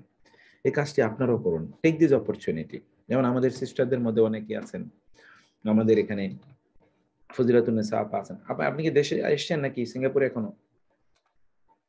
আমরা তো খুব ক্রিটিক্যাল অবস্থায় আছি এখন। আমার হাজবেন্ড তো আইসে, আপনাকে একটা মেসেজ দিছিলাম আমি, আপনি আমি মনে পড়েন না, ব্যস্ত ছিলেন। তো হঠাৎ করে আমার তো 20 তারিখ আমার জন্য আসার কথা ছিল সবাই, এর হ্যাঁ মধ্যে 16 তারিখ রাত্রে থেকে ওনার পানি এত বেশি হয়ে গেছে বডিতে, আর করতে রাতে 3টায় তাড়াতাড়ি করে টিকিট চেঞ্জ করে সকালে চলে আসছে।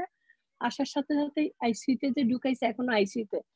লন্ডনের ডাক্তার সহ একসাথে ওরা মিটিং করে করে পানিটা কিউর করতেছে। হার্ট ফেলিউর ছিল, একদম লাস্ট স্টেজ। পরশুদিন তো একদম একদম আমরা আশা ছেড়ে দিছি, ডাক্তারও আশা ছেড়ে দিছিল। এর মধ্যে আল্লাহ আবার কিভাবে রিকভার করে গেছে। আল্লাহ এরপর থেকে লন্ডন ডাক্তার সহ, এখানে ডাক্তার সহ এখন অক্সিজেন লেভেল একদম চলে যাচ্ছিল। এখন অনেক হাই ডোজে অক্সিজেন দিয়ে এখন আপনার লাং থেকে পানিটা বাইর করতেছে। আপনার কিডনি সব একদম হয়ে গেছিল, মানে কাজ করতেছিল না, এত বেশি পানি চলে গেছে হঠাৎ করে একদিনের মধ্যে।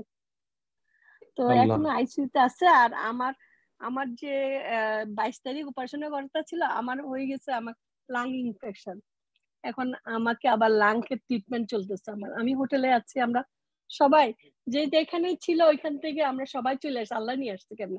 বড় মেয়ে ছিল অস্ট্রেলিয়া, ও সাথে সাথে ওই পরশুদিন খবর পেয়ে সে আর অপেক্ষা করে না, ওইখান থেকে সে কিভাবে ব্যাংকক ঢুকে গেছে। ছেলে ছিল কুমিল্লা, সে ওইখান থেকে কুমিল্লার থেকে এয়ারপোর্টে এসে রাত্রে চলে আসছে। এইভাবে সবাই আমরা একসাথে হয়ে গেছি আর কি। এখন ঢাকা কেউ নাই আমাদের এখন। তো আপনাকে আমি একটা আল্লাহ মেসেজ দিছিলাম, পরে দেখি যে না, আপনি করেন নাই। আমি তো খেয়াল করি হ্যাঁ, ব্যস্ত আছেন। আমার ওই ছোট বোনরা ছিল, বলে যে উনি তো মনে হয় সিলেটে দান করতে গেছে, এই জন্য আপনার মেসেজ পড়ে নাই। আপনি কি সিলেটে গেছিলেন? আমি জানি না, আমাদের লোকজন কাজ করতেছে আর কি আপা। লোকজন গেছে, হ্যাঁ, আচ্ছা। হ্যাঁ, এই তো। হ্যাঁ, আজকে আল্লাহর রহমতে একটু ভালো, খুব হ্যাপি আছে। ছেলে মেয়েদেরকে দেখে অর্ধেকটা ভালো, আল্লাহ এই আর কি। দোয়া করেন আপনি। আমি আবু বকর ভাইয়ের সাথে যোগাযোগ করছিলাম, ওনাকে বলছিলাম আপনাকে বলার জন্য, উনিও ব্যস্ত হতো। আল্লাহ কারণ রহম। আমি কিভাবে যে আসছি, মানে ওইটা কিভাবে বলবো, আমরা যে কিভাবে চলে আসছি, যে যেখান থেকে পারছি টিকিট যে যেভাবে ম্যানেজ করতে পারছে সবাই চলে আসছে। দোয়া করবেন, সবাইকে বলবেন দোয়া করতে। আমাদের তো এটা একটা পরিবারের মতন, আমাদের এই ইনস্টিটিউট, আপনার ইনস্টিটিউট আমরা একটা পরিবার। সবাই সবার জন্য দোয়া করবেন। আমার অপারেশনের ডেট 28 তারিখ পড়ছে আবার। আচ্ছা, দোয়া করবেন। ইনশাআল্লাহ। আল্লাহ তাআলা দ্রুত সুস্থ করে দিন আপা, আল্লাহ সুবহানাহু ওয়া তাআলা সুস্থ করে দিন। লা বাসাতা হু ইনশাআল্লাহ। রাব্বান নাস আযহিবিল বাস ইশফি আনতা শাফি লা শিফা ইল্লা শিফাউক শিফাউল লা ইউগাদিরু সাকামা। আমরা দোয়া করি আল্লাহ সুবহানাহু ওয়া তাআলার কাছে, আল্লাহ সুবহানাহু ওয়া তাআলা দ্রুত যেন ভাইকে সুস্থ করে দেন এবং আপনিও সুস্থ থাকেন আপা, আমরা দোয়া করছি ইনশাআল্লাহ। আমিন। পাশাপাশি আল্লাহ তাআলা আমাদের সবাইকে, অন্য সবাইকে আল্লাহ সুবহানাহু ওয়া তাআলা সুস্থ রাখুন, সেই দোয়া করছি। আল্লাহুম্মা আমিন। সবাইকে অনেক অনেক ধন্যবাদ। দোয়া করবেন আমরা যেন ভালো থাকি, সবাই ঠিক মতো দেশে ফেরত আসতে পারি। দোয়া করবেন। Thank you. জি, আচ্ছা, এখন ইনশাআল্লাহ। আচ্ছা, আমরা এরপরে যেটি আমরা একটু দেখছিলাম আর কি, যে বিষয়টি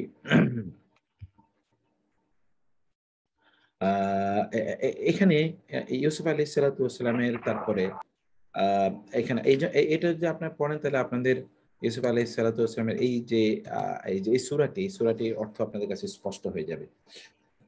কুওয়াতু তাওয়াক্কুলি কলবি ইয়াকুব আলাইহিস সালাতু ওয়াস সালাম লাম তামনাহু মিনাল আখযি বিল আসবাব। ইয়াকুব আলাইহিস সালাতু ওয়াস সালাম অন্তরের দিক থেকে আল্লাহ সুবহানাহু ওয়া তাআলার উপর ব্যাপক তাওয়াক্কুল করেছেন, কিন্তু এই তাওয়াক্কুল এর অর্থ এটি নয় যে তিনি প্রয়োজনীয় কোনো তিনি কোনো সবব, মানে কারণ তিনি ব্যবহার করেন। তিনি ব্যবহার করেছেন, তিনি কি কারণ ব্যবহার করেছেন? লিমা খাফা আলা আওলাদিহি আল হাসাদা, লিমা খাফা আলা আওলাদিহি আল হাসাদা, আলাম্মা খাফা আলা আওলাদিল হাসাদা। তিনি কিন্তু আল্লাহর উপরে তাওয়াক্কুল করেছেন, কিন্তু তারপরেও তিনি তার সন্তানদেরকে বলেছেন যে তোমরা যখন তোমরা 11 ভাই, যখন তোমরা সেখানে ওই মিশরে যখন তোমরা যাবে, তখন লা তাদখুলু মিন বাবিন ওয়াহিদ ওয়া তাদখুলু মিন আবওয়াবিন মুতাফাররিকা, তোমরা এক দরজা দিয়ে ঢুকো না, তোমরা বিভিন্ন দরজা দিয়ে ঢুকো। কারণ তোমরা 11 ভাই যখন একটি দরজা দিয়ে ঢুকবে, তখন তোমাদের উপর মানুষের নজর পড়বে, চোখ পড়বে, মানুষ মনে করবে কি বিশাল বড় টিম, তাতে তোমাদের ক্ষতি হবে। আল হাসাদ, আর তোমাদের উপর চোখ পড়বে, চোখ তো পড়া এটা ক্ষতিকর। সেজন্য তোমরা এটি, আল্লাহর উপর কিন্তু তার তাওয়াক্কুল আছে, কিন্তু তারপরেও তিনি কিন্তু এর যে প্রয়োজনীয় যা প্রিকশন, অর্থাৎ সতর্কতা অবলম্বন করে তা তিনি করেছেন। কুল্লামা জাদাল বালাউ আলা ইয়াকুব আলাইহিস সালাতু ওয়াস সালাম লাম্মা আখবারুহু বিফাকদি বিনয়ামিন জাদা হুসনু যন্নিহি বিরাব্বিহি। খুবই গুরুত্বপূর্ণ। তা হলো কি, যখনই ইয়াকুব আলাইহিস সালাতু ওয়াস সালাম এর বিপদ আরো বাড়লো, সেটি কি, একবার তো বড় ছেলেকে অর্থাৎ ইউসুফকে তিনি হারিয়েছেন, এখন আবার বিনিয়ামিনকেও তিনি পাচ্ছেন না, কারণ বিনিয়ামিনকে বাদশা রেখে দিয়েছে চৌর্যবৃত্তির অপরাধে, ইত্যকার। তখন আল্লাহ সুবহানাহু ওয়া তাআলার প্রতি তার তাওয়াক্কুল আরো বেড়ে গেল, হুসনুল জন, আল্লাহর ব্যাপারে তার সুধারণা আরো বেড়ে গেল। তিনি তখন বুঝতে পারলেন যে না, এটা একটা পরিকল্পনার অংশ। আমি এবং আপনি হলে আমরা বলতাম, আল্লাহ তুমি কি আমারই কেবল চোখে দেখলা, তুমি আমার আগে এক ছেলেকে নিয়ে গেলা, এখন আবার আরেক ছেলেকে নিয়ে গেলা, তুমি আমারই বিপদে ফেলছো কেন, আমি কি তোমার দিনের দাওয়াতি কাজ করি না, আমি কি তোমার নবী নই, কত কথা আপনি বলতেন, আমি কি নামাজ পড়ি না, আমি কি দান সাদা করি না। কিন্তু ইয়াকুব আলাইহিস সালাতু ওয়াস সালাম করলেন বিপরীত। তিনি বললেন যে যদি ব্যাপারটা এমনই হয় যে আমার সন্তান, এই সন্তানকেও সেখানে রেখে দেওয়া হয়েছে, তাহলে কি, তিনি কি বললেন, তিনি বললেন আসা আল্লাহু আইয়াতিয়ানি বিহিম জামিআ, আসা আল্লাহু, আশা করা যায় আল্লাহ, আন যে ইয়াতিয়া আসবেন, নি আমার কাছে, বিহিম নিয়ে তাদের, জামিয়া দুইজনকে, তাদের সকলকে নিয়ে আল্লাহ তাআলা আমার কাছে আসবেন, মানে তাদের সকলকে আল্লাহ আমার কাছে এনে দেবেন। কাকে? ইউসুফ এবং বিনিয়ামিনকে। ইউসুফ সেই আরো 40 বছর আগে হারিয়ে গেছে, 30 বছর আগে হারিয়ে গিয়েছে। সেই ইউসুফ এবং ইউসুফের এই ভাই দুজনকে আল্লাহ তার কাছে ফিরিয়ে দেবেন। তিনি এবার সেটা বলছেন যে আশা করছি আল্লাহ দুজনকে আমার কাছে ফিরিয়ে দেবেন। কতটা তাওয়াক্কুল! আমাদেরও কিন্তু এই তাওয়াক্কুলের কথা আমরা বলি যে আপনার যত বিপদই হোক না কেন, আপনি আল্লাহর উপর তাওয়াক্কুল করুন।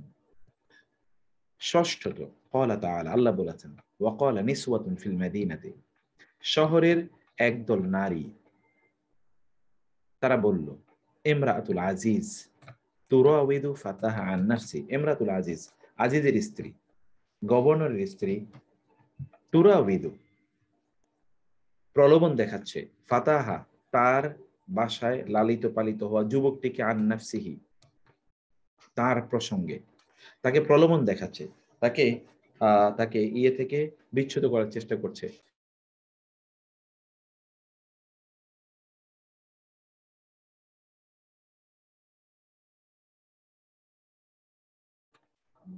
وقال نسوة في المدينة امرأة العزيز تراود فتى تراود রাওয়াদা ইউরাদু, মানে প্রলুব্ধ করা। আজিজের স্ত্রী একটা যুবকের প্রেমে পড়েছে, তাকে প্রলুব্ধ করেছে তার প্রতি আকৃষ্ট হতে। এই যে আল্লাহ সুবহানাহু ওয়া তাআলা এখানে বললেন, একটা বিষয় চিন্তা করুন, আল্লাহ সুবহানাহু ওয়া তাআলা তাআম্মাল, দেখুন, লাম ইয়াসরাহনা বিইসমিহা, কোরআনের এই আয়াতে কিন্তু এই নারীর নাম উল্লেখ করা হয়নি। নারীর নাম কি? ইমরাতুল আজিজ, আজিজের স্ত্রী, কি তার কি নাম নাই? কোরআনে আল্লাহ সুবহানাহু ওয়া তাআলা নারীদেরকে এতটা সম্মান দেখিয়েছেন যে নারীদের আলোচনা করতে গিয়ে তাদের নাম পর্যন্ত উচ্চারণ করেন। আপনি কিন্তু সকল লোকের নাম আপনি বলেন না, আপনি বলেন জনাব, আপনি বলেন মোহতারাম, আপনি বলেন শেখ, আপনি বলেন উস্তাদ, আপনি বলেন স্যার, আপনি যারা সম্মানিত ব্যক্তি তাদের কিন্তু নাম আপনি উচ্চারণ করেন না। আল্লাহ সুবহানাহু ওয়া তাআলা নামটি উচ্চারণ করেনি, কারণ নারীরা আল্লাহর কাছে খুবই সম্মানিত। ওয়ালাকিন আদাফনাহা ইলা যাওজিহা, বরং তার স্বামীর সাথে তাকে স্বামীর সাথে তাকে উল্লেখ করেছেন ইমরাতুল আজিজ, আজিজের স্ত্রী, আর কিচ্ছু বলেননি। লিআন্নাহুন্না ইউরিদনা ইশাআতাল খাবরি ওয়ান নাফসু ইলা সিমা'i আখবারি আসহাবিল মাকানাতি আময়াল, এমনকি ওই যে শহরের যে নারীগুলো, নিসওয়াতুন ফিল মাদিনাতি, শহরের নারীদের নাম পর্যন্ত উচ্চারণ করেন, এবং তাদের স্বামীদের কথাও কিন্তু এখানে বলা হয়নি, কারণ তাদের অপরাধ তো আরো কম লেভেলের, সেজন্য তাদের নাম কিন্তু এখানে উচ্চারণ করা হয়নি। আবার আজিজের স্ত্রীর অপরাধ কিন্তু সবচেয়ে বেশি, তার নাম উচ্চারণ করেনি এখানে। তার স্বামীর কেবল নাম উচ্চারণ করেছে, কিন্তু এখানে এই নারীদের স্বামীদের বংশ পরিচয় কোনো কিছু আল্লাহ উল্লেখ করেনি। এটি একটাই কারণ ইসলাম, কোরআন নারীদেরকে প্রচন্ড মর্যাদাপূর্ণ স্থানে রাখে। সপ্তম, কলা ইয়া বুনাইয়া, আল্লাহ তাআলা বললেন, কলা তিনি বললেন, ইয়াকুব আলাইহিস সালাম, ইয়া বুনাইয়া হে আমার প্রিয় বৎস, লা তাখসুস বলো না, রুইয়াকা তোমার স্বপ্ন, আলা ইখওয়াতিকা তোমার ভাইদের কাছে, ফা তাইলে ইয়াকিদু তারা ষড়যন্ত্র করবে, লাকা তোমার জন্য কায়দা তারা চূড়ান্ত ষড়যন্ত্র তোমার বিরুদ্ধে করবে। সুবহানাল্লাহ, আর রাজুল ইউহিব্বু আন ইয়াকুনা ওয়ালাদুহু খায়রান মিনহু ওয়াল আখু লা ইউহিব্বু যালিকা লিআখিহি। এখানে খুবই গুরুত্বপূর্ণ একটি বিষয়। দেখুন, একজন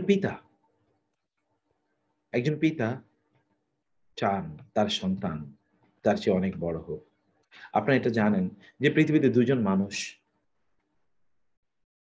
অন্য কেউ বড় হলে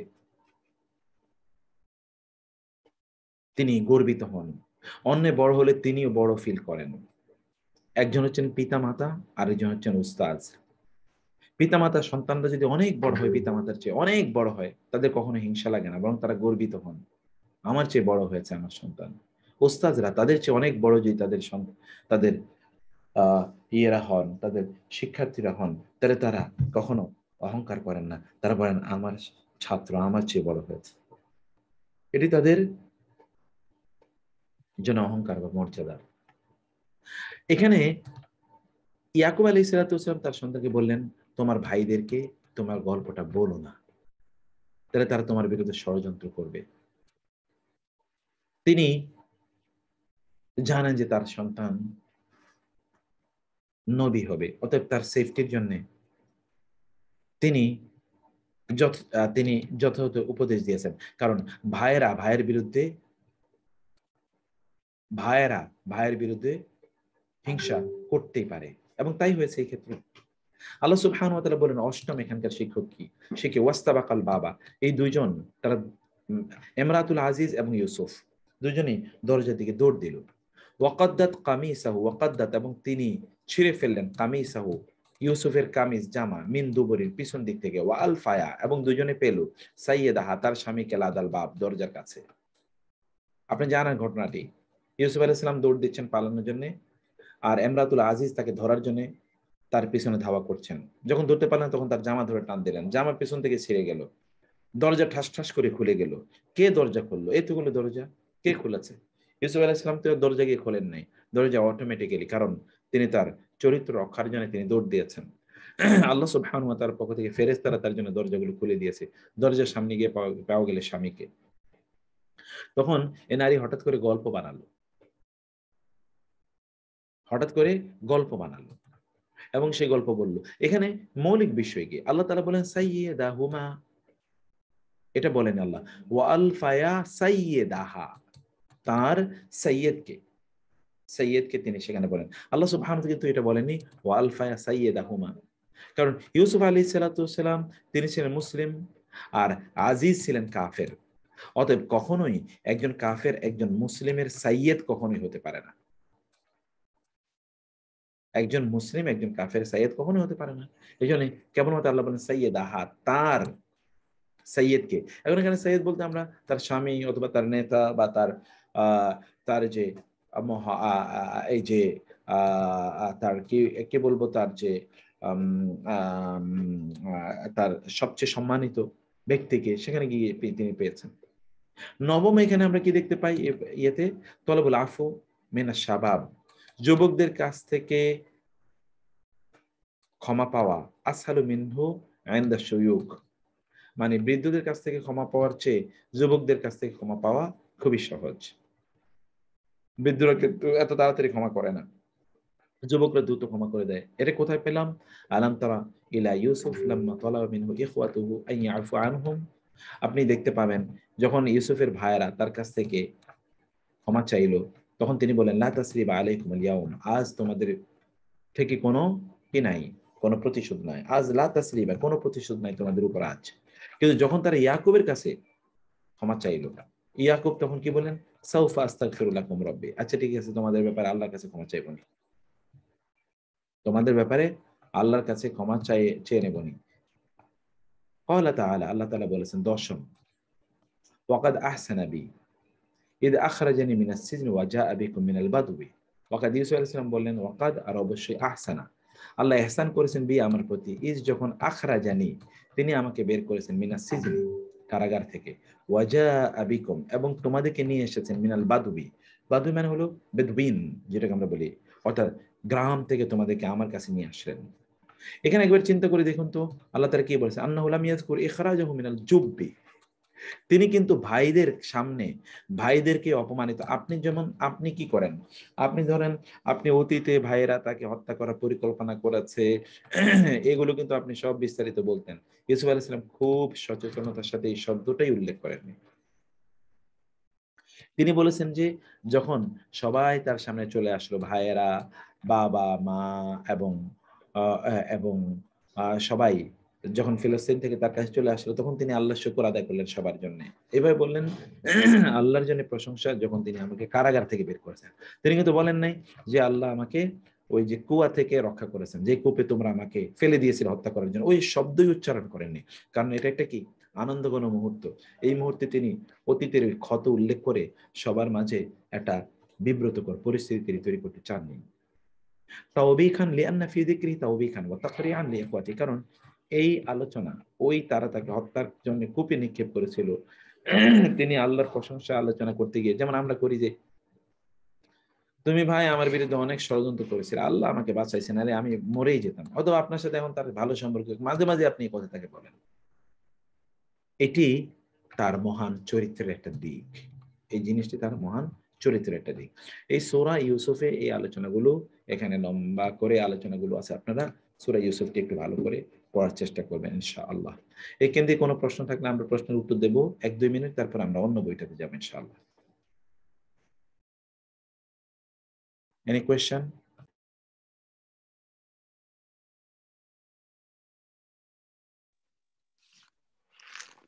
আসসালামু আলাইকুম স্যার। এখানে ইনভেস্টিগেশনের একটা ইয়ে ছিল, কিন্তু ওইদিকে যাই নাই। এই যে আজিজ না কি ইনভেস্টিগেশনটা ছিল, সে পিছন থেকে যখন জামাটা টান দিল, এখানে তো বিরাট একটা ক্লু ছিল ইনভেস্টিগেশন করার।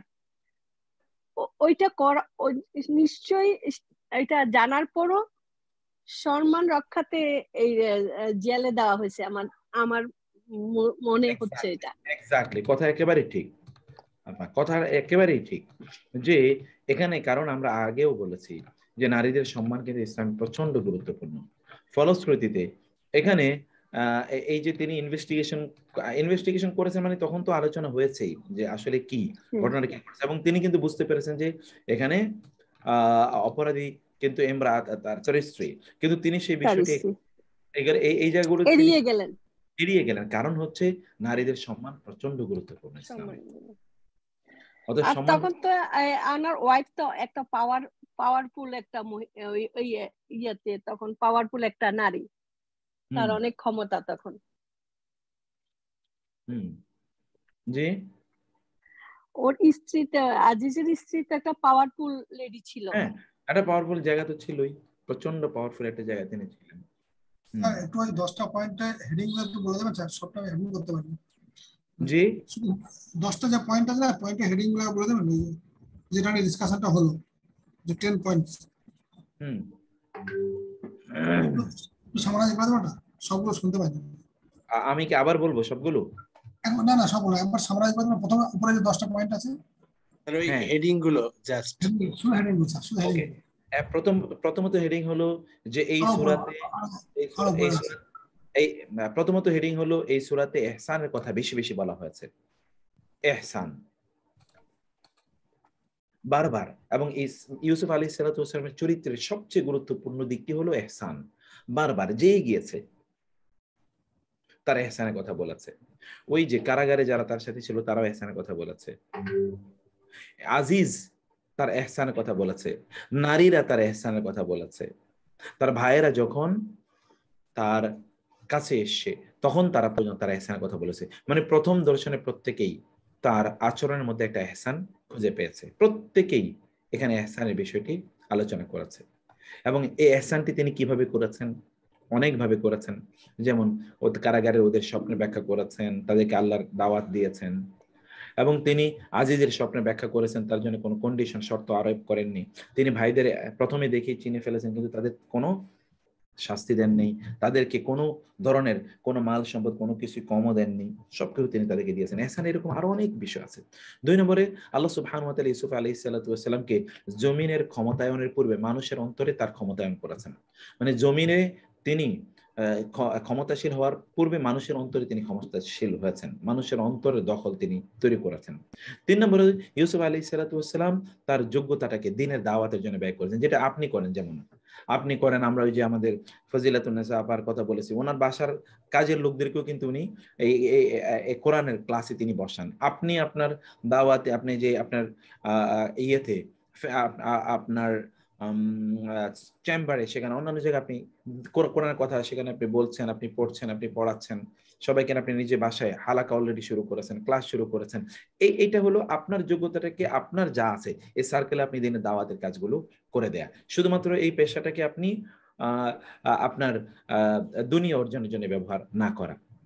চতুর্থত যে বিষয়টি, তাহলে যে ইউসুফ আলাইহিস সালাতু ওয়াস সালাম এবং তার পিতা আল্লাহর উপর তাওয়াক্কুল করার পাশাপাশি তারা দুনিয়ার উপকরণগুলো তারা নিয়েছেন। কেবল তাওয়াক্কুল করে বসে থাকলাম, শুয়ে থাকলাম তা না, তাওয়াক্কুলও করেছেন, তার পাশাপাশি তাদের যা করণীয় সেই কাজটি তারা করেছেন।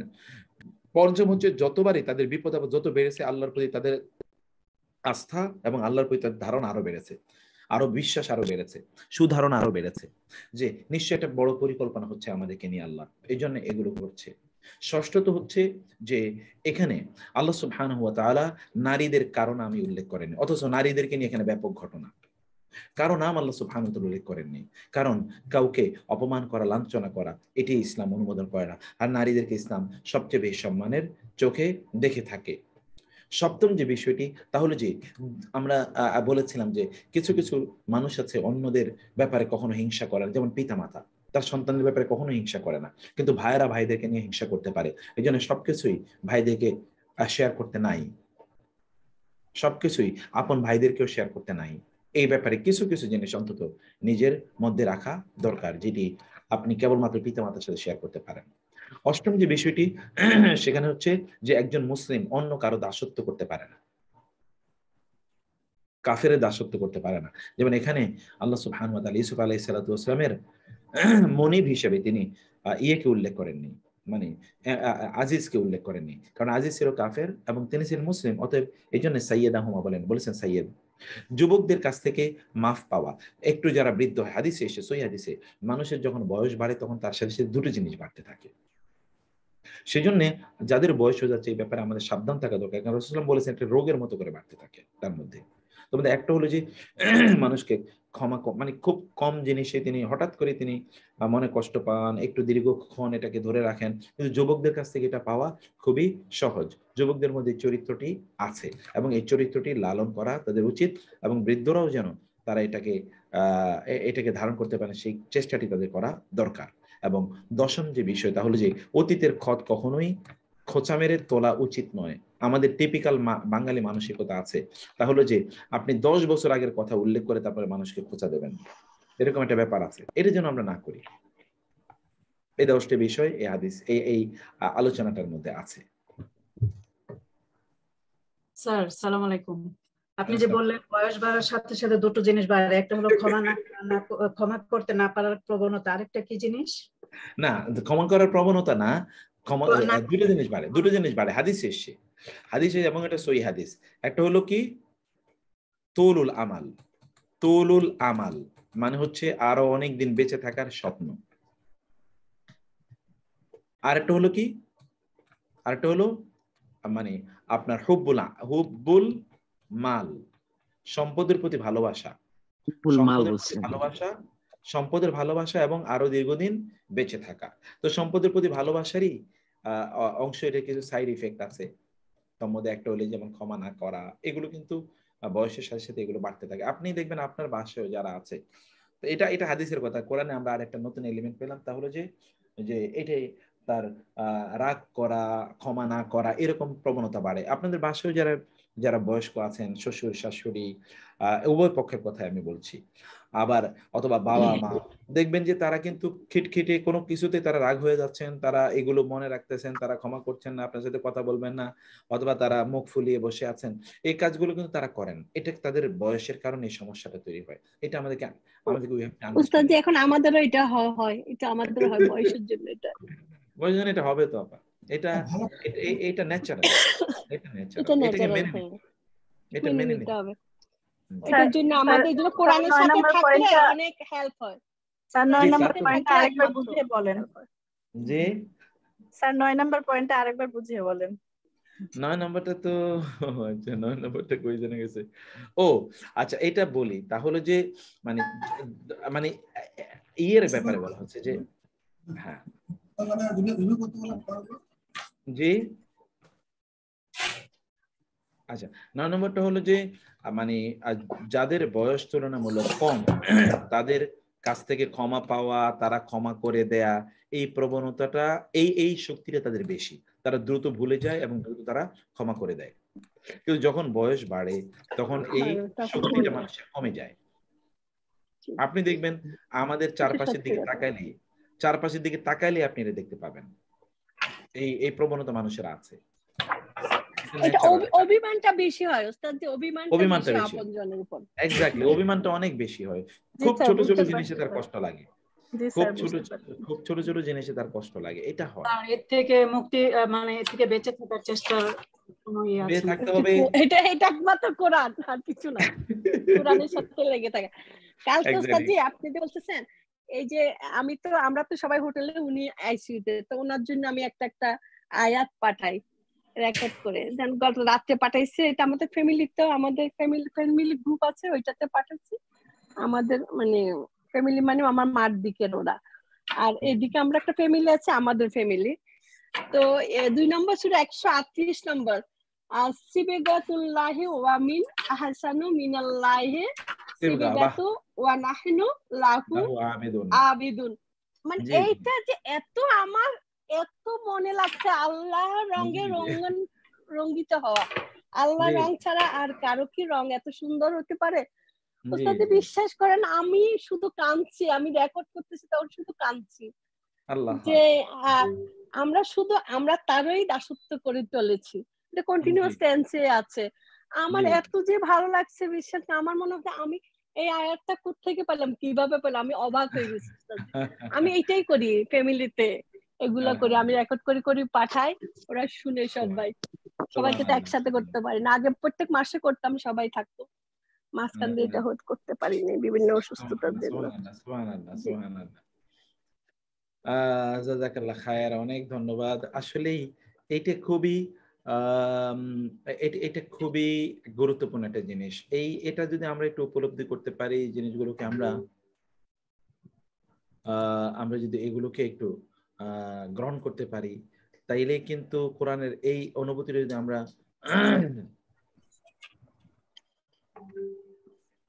আমরা যদি এটাকে লালন করতে পারি, তাহলে যে কত ধরনের কল্যাণ আমাদের হতো।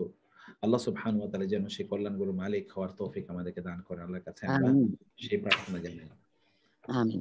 জি জাযাকুমুল্লাহ খায়ের। আমরা এরপরে আমি একটু খুব চমৎকার, যেটা লিঙ্গুইস্টিক মিরাকেল, আমাদের মূল জিনিস, এরকম একটা জায়গায় একটা বই আমি আজকে এটা প্রথম ইন্ট্রোডিউস করলাম। এটা আমরা গ্র্যাজুয়ালি প্রতিদিন আমরা এখান থেকে কিছু অংশ পড়বো ইনশাআল্লাহ। আজকে এই বইয়ের পিছনে আমরা 10 মিনিটের বেশি সময় ব্যয় করব না। তাহলে প্রথম শব্দটা দেখুন, কোরআনে কিন্তু আছে আবা, আবা, আনাবা, তাবা। আবা, আবা, আনাবা, তাবা, এই তিনটাই মানে আল্লাহর কাছে ফিরে যাওয়া। তিনটা মানে কি? আল্লাহর কাছে ফিরে যাওয়া। তিনটি শব্দ কোরআনে আছে, কিন্তু আমরা যেটা আগেও বলেছিলাম যে কোরআনে কোন অবস্থায়, হুইচ বুক ইজ দিস? মেরাজ ভাই এই বইটা আমি দিয়ে দিচ্ছি। বইটার নাম হচ্ছে, এই যে দেখুন, খুবই আল ফুরুকুল লুগভিয়া ফিল কুরআনিল কারীম। এটা আমি বইটা দিয়ে দেব। আমরা এটা আপনাদের পিডিএফ থাকুক, পরে আপনারা এটা প্রিন্ট করে নেবেন। এটা খুবই গুরুত্বপূর্ণ একটা বই। তাহলে কোরআনে যে শব্দগুলো আছে, এই শব্দগুলো তো আমরা মনে করি যে এগুলো বুঝি ওই যে যেটা বলেছিলাম আমরা, যে সিনোনিমাস, মানে একটার সাথে আরেকটার অর্থের মিল আছে না। আমি যে কথা আগেও বলেছি যে কোরআনে কোনো সিনোনিম নাই, অর্থাৎ একটি শব্দের অর্থ আরেকটি শব্দ এবং এই শব্দটি একই অর্থবোধক এরকম নাই, প্রত্যেকটি শব্দ এর অর্থের মধ্যে একটা ভিন্নতা আছে। এই বইটি খুবই খুবই গুরুত্বপূর্ণ একটি বই। বইটি অনেক বড় বটে, আমরা ছোট ছোট করে প্রতিদিন একটু একটু করে পড়লে আমাদের একটা চমৎকার ইয়ে তৈরি হবে। যেমন কোরআন আল্লাহ সুবহানাহু ওয়া তাআলা তাওয়াব, আওয়াব, মুনিব এই শব্দের উল্লেখ করেছেন। দেখবেন আপনি যে তাওবা শব্দের উল্লেখ করেছেন, এরপরে ইয়াব এবং ইনাবা। ইনাবা আবা মানে আল্লাহর কাছে ফিরে আসা, আনাবা মানে আল্লাহর কাছে ফিরে আসা, তাবা মানে আল্লাহর কাছে ফিরে আসা, তওবা করে আল্লাহর কাছে ফিরে আসা। তাহলে এই তিনটার মধ্যে পার্থক্য কি? এই আত-তাওবাতু ইলাল্লাহ, তওবা মানে হলো আর-রুজু ইলাল্লাহ সুবহানাহু ওয়া তাআলা বিল ইকলা'i আন যামবিন ইরতাকাবাহু। তওবা শব্দের অর্থ হলো আমরা যে গুনাহটি করেছি ওই গুনাহ থেকে মুক্ত হয়ে আল্লাহর কাছে ফিরে আসা। আর রুজু ইলাল্লাহ, আল্লাহর কাছে ফিরে আসা, বিল ইকলাই মুক্ত হয়ে, ছিন্ন করে, আন যামবিন ইরতাকাবাহু সেই গুনাহ যে গুনাহটি ব্যক্তি করেছে এই গুনাহ থেকে ছিন্ন হয়ে আল্লাহর কাছে ফিরে আসে। এই যে আল্লাহ তাআলা সে কথা বলেছেন, ফামান তাবা মিন বাদি যুলমিহি, যে ব্যক্তি তার প্রতি জুলুম করার পর আল্লাহর কাছে ফিরে আসে, নিজে অন্যায় করার পর আল্লাহর কাছে ফিরে আসে, ওয়া আসলাহা এবং নিজকে সংশোধন করে, ফা ইন্নাল্লাহা, তবে আল্লাহ ইয়াতুবু আলাইহি তার প্রতি ফিরে আসবেন, মানে আল্লাহ তাআলা তাকে ক্ষমা করে দেবেন। তাবা শব্দের মূল অর্থ কিন্তু ফিরে আসা, এটা মনে রাখতে হবে। যেমন তাবা ইলা মানে হচ্ছে আল্লাহর কাছে ফিরে আসা, এটাকে আমরা বলি তওবা করা। মূল শব্দের অর্থ হলো ফিরে আসা। আবা এর মানে হচ্ছে ফিরে আসা, আনাবা এর মানে হচ্ছে ফিরে আসা। অতএব তাবা মানে ফিরে আসা, আবা মানে ফিরে আসা, আনাবা মানে ফিরে আসা। এবং তিনটার মধ্যে কিন্তু কি আছে? তওবা এর অর্থ আছে। কিন্তু আসলে কোনটার অর্থ কি, কোনটার স্পেশালিটি কি? অন্যদিকে আল আউবু ইলাল্লাহ, আত-তাওবাতু ইলাল্লাহ আর আল আউবু ইলাল্লাহ এর মানে হচ্ছে আল কাসীরুর রুজু ইলাল্লাহ, বারবার বারবার ছোট ছোট ছোট ছোট অপরাধ করেও আল্লাহর কাছে ফিরে। মানে এখানে তো বড় গুনাহ করার পর আল্লাহর কাছে ফিরে, এটা হলো তওবা। কিন্তু এমনকি পিচ্ছি পিচ্ছি পিচ্ছি পিচ্ছি পিচ্ছি পিচ্ছি কোনো কিছু আপনি করেছেন, তারপর আপনি আল্লাহর কাছে বারবার ফিরে এসেছেন, বারবার আল্লাহর কাছে ক্ষমা চাচ্ছেন, বারবার আল্লাহ ক্ষমা করে দাও, আল্লাহ ক্ষমা করে দাও, প্লিজ আল্লাহ ক্ষমা করে দাও। ওহুয়া আলা মারাতিব ওয়া দারাজাত। এই আওবা যেটা আল্লাহ তাআলা নবী রাসূলদের ব্যাপারে বলেছেন, ইন্নাহু আওয়াব, আওয়াব, তাওয়াব এবং মুনিব, মানে আল্লাহর কাছে ফিরে আসার ক্ষেত্রে ব্যক্তিদের তিনটা অবস্থা, আওয়াব, তাওয়াব, মুনিব। আমরা বলেছিলাম যে তাওয়াব মানে হলো কি, সে বড় কোনো গুনাহ করেছে তারপরে আল্লাহর কাছে ফিরে আসে, এটাকে বলে তাওয়াব। ওকে, কিন্তু আওয়াব, আওবা, এই যে আল আওয়াব ফাআলাহা মা নুসিবা ইলাল আম্বিয়া, এই আওয়াব বা আওবা এর শ্রেষ্ঠতম পদ মর্যাদা হলো কাদের জন্য? নবীদের জন্য। যেমন দাউদ আলাইহিস সালাম, সুলাইমান আলাইহিস সালাম, আইয়ুব আলাইহিস সালাম। ফাহাউলা ইউকসিরুনা রুজুয়া ইলাল্লাহ, এরা বারবারই আল্লাহর কাছে তওবা করতে, ফিরে আসতো। লাম যামবিন ফাআলুহু, গুনাহ করে না, কারণ তারা তো মাসুমুন, তারা তো গুনাহ করতে পারে না। বালিল মুরাদ আন্নাহুম কুল্লামা শাগালু আন যিকরিল্লাহ, বরং অর্থ হলো যখনই তারা আল্লাহর জিকির থেকে একটু তারা অন্য কাজে ব্যস্ত থাকতেন, ফি সাআতিন মিনাল লাইলি, রাতে, আওয়ান নাহারে অথবা দিনে, লিইশতিগালিহিম তাদের ব্যস্ততার কারণে, ফি উমুরিদ দুনিয়া দুনিয়ার কাজে, আল ইয়াউমা প্রতিদিনের, আল মুবাহা যেগুলো জায়েজ, ওয়া দুরুরিয়া প্রয়োজনীয়, ওয়া মা আকসারা আরো কত কিছু, তারা কি করতো? বাদারু তারা দৌড়াতো, বীর রুজুই ফিরে আসার ক্ষেত্রে, আন হাদাল ইশতিগাল এই ব্যস্ততা থেকে, আল মুবাহ এই হালাল ব্যস্ততা থেকে ফিরে আসতো কোথায়? ইলাল্লাহ আল্লাহর কাছে, বিতআতিন মিনাত তাআতি আনুগত্যের মাধ্যমে, কাল কিয়াম যেমন নামাজ পড়া, বিসলাতিল লাইলি রাতের যেমন রাতের সালাত আদায় করা ইত্যাদির মাধ্যমে, আও বিসলাতিদ দুহা অথবা দুপুরের সালাত আদায়ের মাধ্যমে, আও সালাত বাইনাল মাগরিব ওয়া ইশা অথবা মাগরিব এবং ইশার মধ্যে সালাত আদায়ের মাধ্যমে, আও অথবা বিসিয়ামে রোজা রাখার মাধ্যমে, আও বিযিকরিল্লাহ অথবা জিকিরের মাধ্যমে, আও কাতাসবিহ তাহলিল তাকবীর সুবহানাল্লাহ আলহামদুলিল্লাহ আল্লাহু আকবার মাধ্যমে, আও বিদুয়া অথবা আল্লাহর কাছে ক্ষমা প্রার্থনা করার মাধ্যমে। ওয়া হাদা হুয়া দাইদানুর রাসূল, এটি ছিল রাসূলদের অভ্যাস, দাইদান হলো আম্বিয়া নবীদের, আন্নাহুম তারা লা ইয়াদউনা কুলুবাহুম তাদের অন্তরগুলোকে ছেড়ে দিতেন না, মাশগুলাতান অন্য কোনো কাজে ব্যস্ত, কাসীরান ব্যাপকভাবে, বেকাদাই উমরি দুনিয়া দুনিয়ার কাজে, আল মুবাহা দুনিয়ার হালাল কাজেও তারা বেশি ব্যস্ত রাখতেন না। ফালা ইয়াদউনা কুলুবাহুম মাশগুলাতান বিযালিকা সাআতান, এমনকি 1 ঘন্টা তারা দুনিয়ার কাজে ব্যস্ত থাকতেন না। ইল্লা ওয়া আকাবুহা সাআতিন, যদি কোনো একটি ঘন্টা তারা দুনিয়ার কোনো বাজে ব্যস্ত থাকতেন কাজে, তাহলে তার চেয়ে অনেক বেশি ঘন্টা তারা আল্লাহর ইবাদতে নিজেদেরকে ব্যস্ত রাখতেন। যেমন এখানে আল্লাহ তাআলা কি বলেছেন, ইসবির আলা মা ইয়াকুলুন, হে নবী তারা যা কিছু বলে তা এর উপর আপনি ধৈর্য ধারণ করুন। ওয়াজকুর আবদানা, এবং আপনি মনে করুন, স্মরণ করুন আবদানা, আমার বান্দা দাউদকে, জাল আইদি, অত্যন্ত ক্ষমতাশীল ছিল, কিন্তু ইন্নাহু আওয়াব, তিনি বারবার আমার কাছে ফিরে আসতেন। আল্লাহ তাআলা তার রাসূলকে বলছেন যে দাউদ আলাইহিস সালামের কথা যেন মনে করে, দাউদ আলাইহিস সালামকে যেন স্মরণ করে, দাউদ আলাইহিস সালামের প্র্যাকটিসটা যেন তিনি একটু খেয়াল করেন। তিনি কি করতেন? বারবার আল্লাহর কাছে ফিরে আসতেন। কাকে বলছেন? মুহাম্মদুর রাসূলুল্লাহ সাল্লাল্লাহু আলাইহি ওয়াসাল্লামকে বলছেন যে দাউদ কি করছে আপনি এটা খেয়াল করেন, আপনিও দাউদের মতো করেন। ওয়াকাউলু তাআলা অন্য আয়াতে আছে, ওয়া ওয়াহাবনা লিদাউদা সুলাইমান, আমি দাউদকে সুলাইমান সন্তান প্রদান করেছিলাম। নি'মাল আবদু, দাউদ কতই না ভালো আমার বান্দা, ইন্নাহু আওয়াব, তিনি বারবার আমার কাছে ফিরে আসেন। এটা হলো একটি, তার মানে হলো কি, আপনি দুনিয়ার কোনো কাজে ব্যস্ত আছেন, 1 ঘন্টা দুনিয়ার কাজ করছেন, এবার আপনি 2 ঘন্টা আখিরাতের জান্নাতের কাজ করবেন, আল্লাহর কাজ করবেন, আল্লাহর ইবাদত করবেন। আপনি কিন্তু কোনো গুনাহ করেন নাই, হালাল কাজই করেছেন। অতএব তাওবা আর আওবা। আমার দারাজাতুস সানিয়া, দ্বিতীয়টা হলো ফাহুয়া মা কানা দুনা যালিক, এর চেয়ে একটু নিম্ন।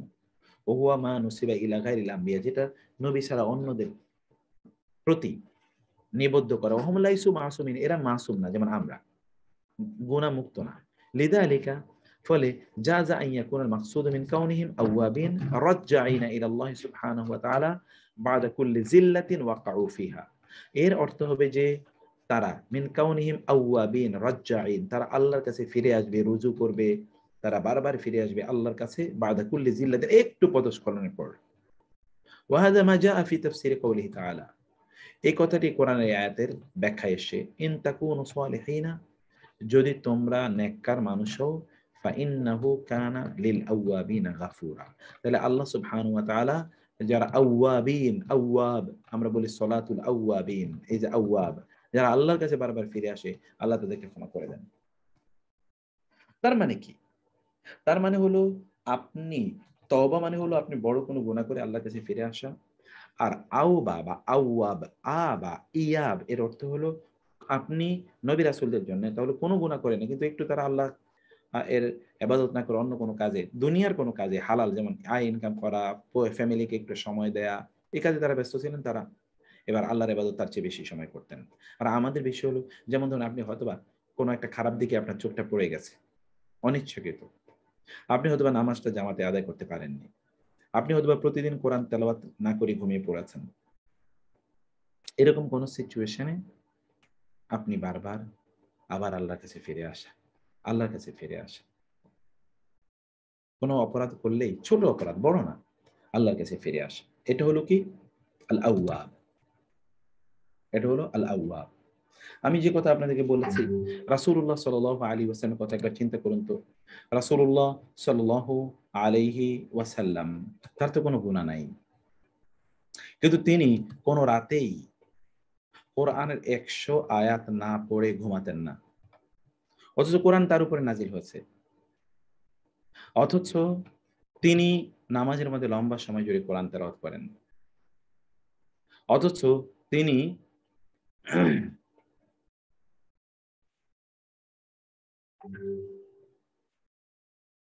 অথচ তিনি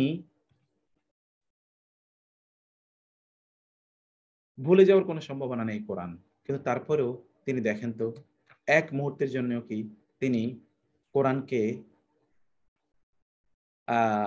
তিনি ছেড়েছেন? তিনি জিবরিলের সাথে কোরআন চর্চা করেন, তিনি প্রতি রাতে কোরআনের লম্বা তেলাওয়াত করেন, তাহাজ্জুদের মধ্যে তিনি সালাতের মধ্যে কোরআনের দীর্ঘ আয়াত তেলাওয়াত করেন, তিনি কোরআনের কথা বলে মানুষকে দাওয়াত দেন, আবার রাতে 100 আয়াত না পড়ে তিনি কখনোই ঘুমান না। আর আমরা যারা প্রতি মুহূর্তে ভুলে যাই, আমরা কিভাবে 100 আয়াত না পড়ে ঘুমিয়ে যাই বলেন তো, কিভাবে সম্ভব? আওয়াব আত-তাইব ফাহুয়া মান রাজা ইলা আল্লাহ আন কাবীরাতিন ফাআলাহা, তার মানে হলো তওবা মানে হলো যে ব্যক্তি কোনো কবিরা গুনাহ করেছে তারপর সে আল্লাহর কাছে ফিরে এসেছে। আল্লাহু ইয়াকবালু তাওবাতা মিম্মান ইরতাকাবাল ফাহিশা, অতএব কেউ যদি কোনো অশ্লীল কাজ করে ইযা রাজা আনহা, যখন ওই কাজ থেকে সে ফিরে আসে আল্লাহ তাআলা তার তওবা কবুল করবেন। যেমন কোরআনে আছে, ওয়াল্লাযীনা ইযা ফাআলু ফাহিশাতান আও যালামু আনফুসাহুম যাকারুল্লাহা ফাস্তাগফিরু লিযুনুবিহিম ওয়া মান ইয়াগফিরুয যুনুবা ইল্লাল্লাহ ওয়া লাম ইউসিরু আলা মা ফাআলু ওয়া হুম ইয়ালামুন। সূরা আলে ইমরান। এটা আপনারা পড়ে এসেছেন। কেউ যদি কোনো গুনাহ করে, অশ্লীল কাজ করে, নিজের উপর জুলুম করে, তাহলে সে যদি আল্লাহকে স্মরণ করে, ইস্তেগফার করে, ক্ষমা চায়, তাহলে আল্লাহ তাআলা তাকে ক্ষমা করে দেবেন। অতএব এর উপর ভিত্তি করে আমরা বলতে পারি যে আওয়াব মানে হলো আওয়াব লিল আওয়াবিন, যে যারা সগীরা গুনাহ করার পর আল্লাহর কাছে ফিরে আসে, এটা হলো আওয়াব। আর তাওয়াব মানে কি? তাওয়াব মানে হলো যে ব্যক্তি বড় গুনাহ করেছে তারপরে আল্লাহর কাছে ফিরে এসেছে, এটা হলো তাওয়াব। এখন তাওয়াব এবং আওয়াব এই দুটোর অর্থ তো আমরা পাইলাম, আত-তাওবা আল আউব। আমাল ইনাবা, কিন্তু ইনাবা, কারণ কোরআনে বহু জায়গায় আল্লাহ সুবহানাহু ওয়া তাআলা বলেছেন মুনিব, মুনিব বা অথবা ওয়া আনাব আছে কোরআনে। What is the meaning of this? আল ইনাবা আর রুজু ইলাল্লাহ সুবহানাহু ওয়া তাআলা মা তাদাররুই ইলাইহি বিকলবিন মুনকাসিরিন ইয়াসআলুহু আত-তাওবাতা ওয়াল ফারাজা কুল্লামা নাবাতহু নাইবাতুন। সুবহানাল্লাহ। তিনি বললেন যে ইনাবা হলো আল্লাহর কাছে ফিরে আসা, মা তাদাররু ইলাইহি, কান্নাকাটি করে, কাঁদছেন। তাওবা তো একটা কমিটমেন্টের নাম। ইনাবা মানে হলো বারবার আপনি হয়তো বা ইয়ে করেছেন, আল্লাহ থেকে অন্যমনস্ক হয়ে গেছেন, আবার আপনি আল্লাহকে স্মরণ করা শুরু করে দিলেন। আপনার কোনো সগীরা গুনাহ হয়েছে, আপনি এবার কি করলেন? একটা ভালো কাজ করে ওইখান থেকে আপনি মুক্তি নিয়ে নিলেন। আর ইনাবাটা কি? ইনাবা হচ্ছে আপনি আল্লাহর কাছে ফিরে আসছেন যখন, তখন আপনি প্রচুর কান্নাকাটি করছেন, আপনি মুনকাসিরিল কলবি বিকলবিন মুনকাসিরিন, একটা ভগ্ন হৃদয়ে, মনে হচ্ছে যেন হৃদয়টা চূর্ণ বিচূর্ণ হয়ে গেছে। আপনি আজকে কোরআন তেলাওয়াত করতে পারলেন না, এই জন্য আপনার মনটা এত খারাপ, চেহারার দিকে তাকানো যায় না। মানুষ আপনার দিকে তাকাইলেই তাদের কি হয়? মানুষ আপনার দিকে তাকালেই মনে হচ্ছে যেন এই এই এই লোকগুলো আপনাকে দেখে তারা বলতে পারবে যে আপনি মনে হয় বড় কোনো বিপদের মধ্যে আছেন। তো বিপদটা কি? যে আপনি আজকে কোরআন তেলাওয়াত করতে পারেননি। এটা লোকের আপনার দিকে তাকালেই তারা এটা বুঝতে পারবে। এটা কি? এটা হলো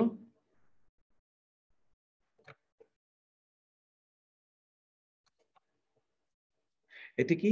এটি হলো আল ইনাবা। আল ইনাবা, এটা হলো আল ইনাবা। ফাল ইনাবাতু ইখতারানাত বিন নাওয়াইব। ফলে ইনাবা হলো যখনই আপনি কোনো বিপদের মুখে পড়ছেন, নায়েবা কোনো বিপদ যখন ঘটিত হয়েছে, তখন আপনি কান্নাকাটি করে আল্লাহর কাছে ফিরে আসছেন, আল্লাহ নিশ্চয়ই কোনো গুনাহ করেছে, এই জন্য তুমি বিপদে ফেলেছো, তুমি আমাকে মাফ করে দাও। অতএব ইনাবা মানে হলো আর রুজু ওয়াত তাদাররু ইলা আল্লাহ সুবহানাহু ইনদা কুল্লি নাইবাতিন। Whenever you are in any problem, then you raise your hand to Allah subhanahu wa ta'ala and you repeat your commitment to him. আপনি বলছেন, আল্লাহ আমি গুনাহ করেছি, মাফ করে দাও, আমাকে আর তুমি ইয়ে করো না। কোরআন আল্লাহ সুবহানাহু ওয়া তাআলা ঠিক ইনাবাটাকে সে অর্থে, তাইলে এটা কি? ফাহুয়া, তিনি বলছেন ফাহিয়া, এটি আরাক্কু, অধিকতর সূক্ষ্ম, ওয়া আওতাফ, অধিকতর আপনার দূর, আপনার কি বলে এটাকে দূর দর্শী, মিনাল আউবি ওয়াত তাওবাতি, আউব এবং তাওবা এর চেয়ে অধিকতর আপনার সূক্ষ্ম কি? তাহলে ইনাবা। ওয়ালিজালিকা, এই কারণে জাআত মিন দুনিল আউব ওয়াত তাওবাতি ফি মাওয়াদিআ আল মুহিম্মাত ওয়াল হাওয়াদিস ওয়ান নাওয়াজির আল মুফাজিআহ। এই কারণে কোরআনে অনেকগুলো গুরুত্বপূর্ণ জায়গায়, গুরুত্বপূর্ণ ঘটনার ক্ষেত্রে, এমনকি হঠাৎ করে আসা কোনো বিপদ আপদের আলোচনার ক্ষেত্রে আল্লাহ সুবহানাহু ওয়া তাআলা ইনাবা শব্দ উল্লেখ করে। যেমন ধরুন ওয়াজান্না দাউদ মনে করেছিল আন্নামা ফাতান্নাহু, যে আমরা তাকে পরীক্ষা করেছি, ফাস্তাগফারা রাব্বাহু, ফলে তিনি তার রবের কাছে ক্ষমা প্রার্থনা করেছেন, ওয়া খাররা রাকিআন, এবং তিনি রুকু সিজদায় লুটিয়ে পড়লেন, ওয়া আনাব, এবং কান্নাকাটি করা শুরু করলেন, আল্লাহ মাফ করে দাও, প্লিজ আল্লাহ মাফ করে দিন, আমি ভুল করে ফেলেছি, আমি বুঝতে পারি না, মাফ করে দিন আল্লাহ। ফলে কি? তিনি কি করলেন? তিনি সিজদায় লুটিয়ে পড়লেন এবং আল্লাহর কাছে তিনি তওবা করে আল্লাহর কাছে কান্নাকাটি করলেন। এখানে এটা চাষির বিচার আছে, এটা তাফসীর বোঝার আছে, তো তাফসীর বোঝার আছে, এই তাফসীর তো ঘটনা খেলে ছাগল ঢুকে যাবে, যে বিচার করার জন্য দাউদ আলাইহিস সালাম বলবে যে সুলাইমান আলাইহিস সালাম তার ভালো বিচার করবে, সেই হ্যাঁ হ্যাঁ হ্যাঁ হ্যাঁ হ্যাঁ হ্যাঁ এক্স্যাক্টলি ওই ঘটনাটা এক্স্যাক্টলি ওই ঘটনাটা তো আপনারা সূরা এই সূরাটি আপনারা একটু পড়ে নেবেন, এই সূরার এই আয়াতটি, এই যে এখানে সূরা সোয়াদের 24তম আয়াতের ব্যাখ্যাটা আপনারা পড়ে নেবেন। আমাদের মেরাজ ভাই অলরেডি ঘটনাটা বলে দিয়েছে, তো এতটুকু বলে দিয়েছে, আপনারা বাকিটা একটু পড়ে নেবেন ওখান থেকে ইনশাআল্লাহ। আমাদের খান সাহেব বজলুর রহমান খান আজকে প্রচুর দেরিতে জয়েন করেছেন, খান সাহেব এখন মাত্র জয়েন করেছেন। আচ্ছা, তো ঠিক আছে, এখানে আমাদের এই যে এইটা কিন্তু খুব চমৎকার একটা বিষয়, এবং আপনাদের আমাদের মধ্যে কোয়ালিটিটা ডেভেলপ করা দরকার। আজকে এটা শুনলেনই শুধুমাত্র এতটুকুর মধ্যেই সীমাবদ্ধ না থাকি। ওয়ালাকাদ ফাতান্না সুলাইমানা, আমরা সুলাইমানকে আল্লাহ বলছেন পরীক্ষা করেছি, ওয়ালকাইনা আলা কুরসি জাসাদা, এবং তার চেয়ারের উপর আমরা শুধু একটা শরীর ফেলে রাখলাম, সুম্মা আনাব, অতঃপর তিনি কি করলেন? আল্লাহর কাছে কান্নাকারি। মনে আছে ঘটনাটা কি? কেউ বলতে পারেন কি ঘটনা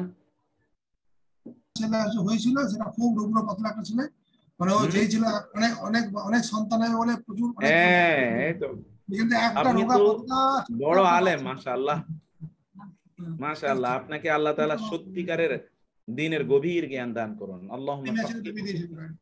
আল্লাহুম্মা আমিন। আপনারা জানেন যে সুলাইমান আলাইহিস সালাতু ওয়াস সালাম, তার অনেক স্ত্রী ছিল, তিনি বলেছেন যে ঠিক আছে, আজকে রাতে আমি সকল স্ত্রীদের কাছে যাব এবং প্রত্যেকের মধ্য থেকে এমন কিছু সন্তান হবে, প্রত্যেকের এমন সন্তান হবে যাদেরকে আমি মুজাহিদ বানাবো দ্বীনের পথে। কেউ তিনি ইনশাআল্লাহ বলতে ভুলে গেছেন। ফলে হলো কি, তার একটা সন্তান হয় না, বরং অর্ধেক সন্তান হয়েছে তার সকল স্ত্রীদের। কারোই সন্তান হয় না, একজন একটা অর্ধেক সন্তান হয়েছে। এই কারণে তিনি বুঝছেন সর্বনাশ, আমি তো আল্লাহ ইনশাআল্লাহ বলতে বলিনি, ভুলে গেছেন। এরপরে তিনি আল্লাহর কাছে কি করলেন? আনাব, এটা বুখারীর হাদিস ঘটনাটি। তিনি তারপরে আল্লাহর কাছে তিনি কান্নাকাটি করে তিনি ফিরে আসলেন। এই যে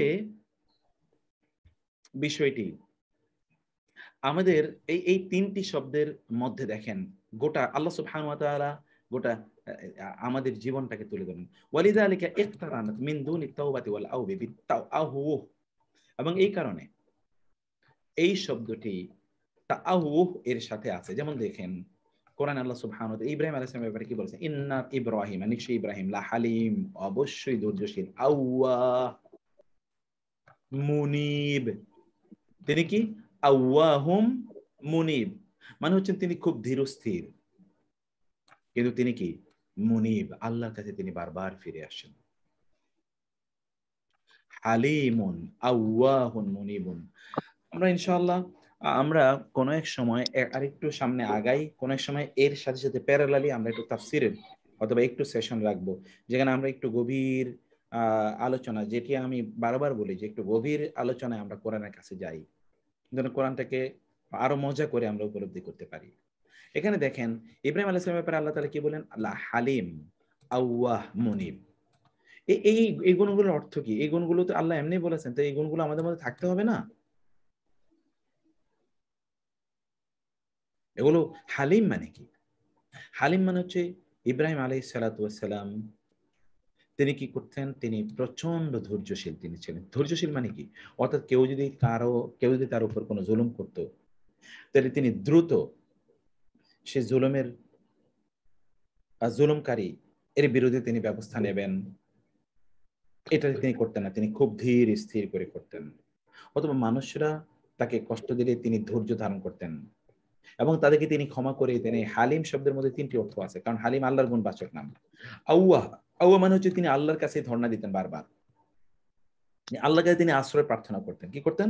আশ্রয়, আল্লাহ তুমি আমাকে আশ্রয় দাও, আল্লাহ তুমি আমাকে আশ্রয় দাও। আর মুনিব, এই যে মাত্র এতক্ষণ যেটা আলোচনা করলাম, আল মুনিব, মুনিব মানে কি? মুনিব মানে হচ্ছে তিনি কান্নাকাটি করে আল্লাহ সুবহানাহু ওয়া তাআলার কাছে ফিরে যেতেন বারবার। হতে পারে আল্লাহ আমি কোনো ভুল করেছি, এই জন্য তুমি এটা করেছো, এবার তিনি আল্লাহর কাছে ফিরে যেতেন। এখানে দেখেন আল্লাহ সুবহানাহু ওয়া তাআলা বলেন, ওয়াইযা মাসাল ইনসানা দুররুন, যখন মানুষকে কোনো বিপদ স্পর্শ করে, দাআ রাব্বাহু, তখন সে তার রবকে ডাকে, মুনিবান ইলাইহি, তার কাছে কান্নাকাটি করে। অতএব মুনিব কেবলমাত্র তওবা আল্লাহ আস্তাগফিরুল্লাহ আস্তাগফিরুল্লাহ এটা না, আপনি কাঁদছেন আল্লাহর কাছে, এটাকে বলে মুনিব, ইনাবা। অন্য জায়গায় আল্লাহ বলেছেন ইদা মাসাল নাসা দুররুন, যখন মানুষকে বিপদ স্পর্শ করে, দাআও, তারা ডাকে রব্বাহু, তাদের রবকে, মুনিবিনা। তাহলে এখান থেকে আমরা কি বুঝতে পেলাম যে আউবু يعني الرجوع الى الله بالطاعه من الطاعات بعد كل ساعه شغل فيها عن الطاعه, এটা হলো তাওবা। তাওবা মানে হলো কোনো বড় গুনাহ করে আল্লাহর কাছে তওবা, বড় গুনাহ করে আল্লাহর কাছে ফিরে যাওয়া। আর আউবুন, আউবুন মানে হলো আপনি কোন আল্লাহকে, আল্লাহ সুবহানাহু ওয়া তাআলাকে স্মরণ না করে আপনি কিছুক্ষণ অন্য কোনো কাজে ব্যস্ত ছিলেন, দ্রুত আবার আল্লাহর কাছে ফিরে যাওয়া। নবীরা কিভাবে ফিরে যেত? যতটুকু সময় তারা দুনিয়ার কাজে ব্যয় করে তার চেয়ে দ্বিগুণ কয়েক গুণ বেশি সময় তারা আল্লাহর কাছে, আল্লাহর ইবাদতে ব্যয় করতেন। আমাদের বিষয় হলো আমরা দ্রুত আল্লাহর কাছে ফিরে এসে আমরা কিছু ইবাদত করা, দ্রুত আল্লাহর কাছে ফিরে এসে ইবাদত করা, অথবা ছোট্ট কোনো গুনাহ হয়েছে আবার আল্লাহর কাছে ফিরে এসে আল্লাহর ইবাদতে বা ভালো কোনো কাজে নিয়োজিত করা। এটা হলো আমাদের জন্য আউব। আর ইনাবাটা কি? ইনাবা হলো যখনই কোনো বিপদ আপদ আসে তখন আল্লাহর কাছে কান্নাকাটি করে আল্লাহর কাছে ক্ষমা চাওয়া। অন্তরটা যেন একটা ভগ্ন হৃদয়, একেবারে চূর্ণ বিচূর্ণ একটা অন্তর নিয়ে আল্লাহর কাছে আসে।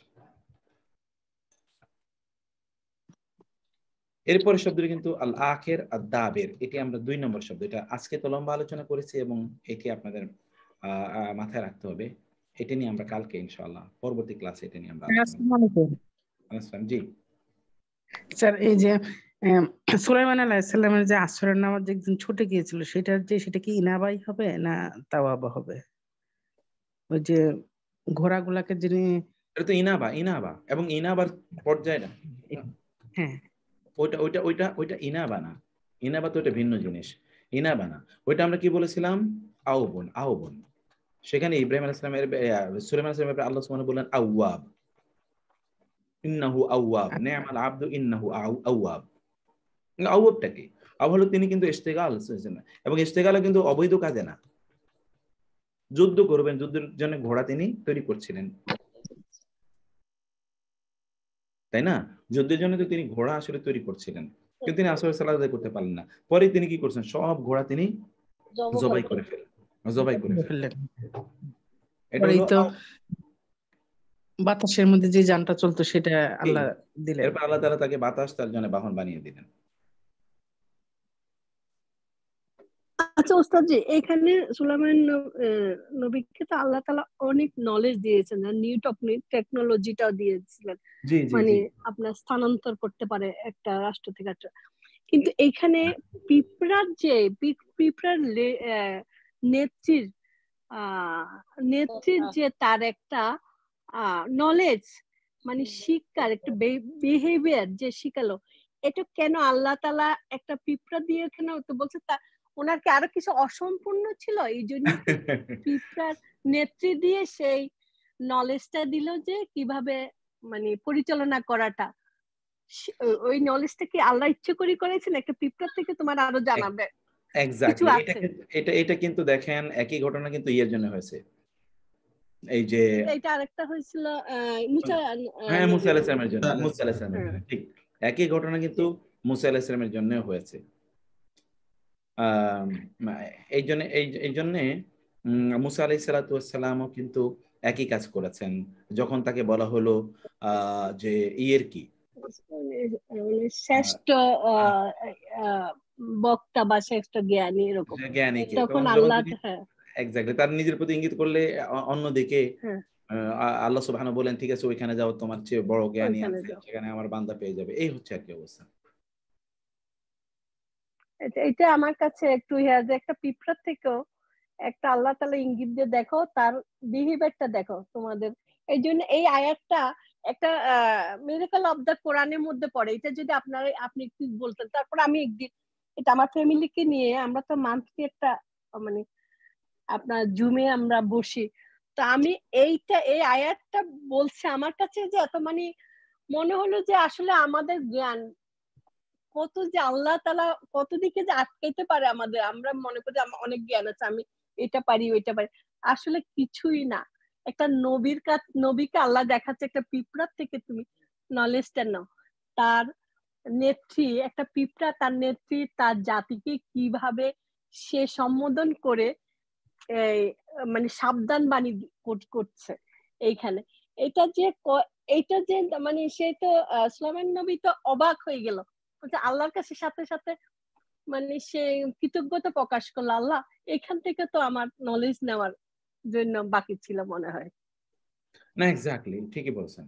এইটাই জি ছোটখাটো যে বিপদ আপদ আসে চলতে ফিরতে, তো আমরা কি সেই সময় যে ইস্তেগফার করি যে আমরা মনে করে নিচ্ছি যে আমার হয়তো কোনো গুনাহের কারণে এটা হয়েছে, এটা কি ঠিক?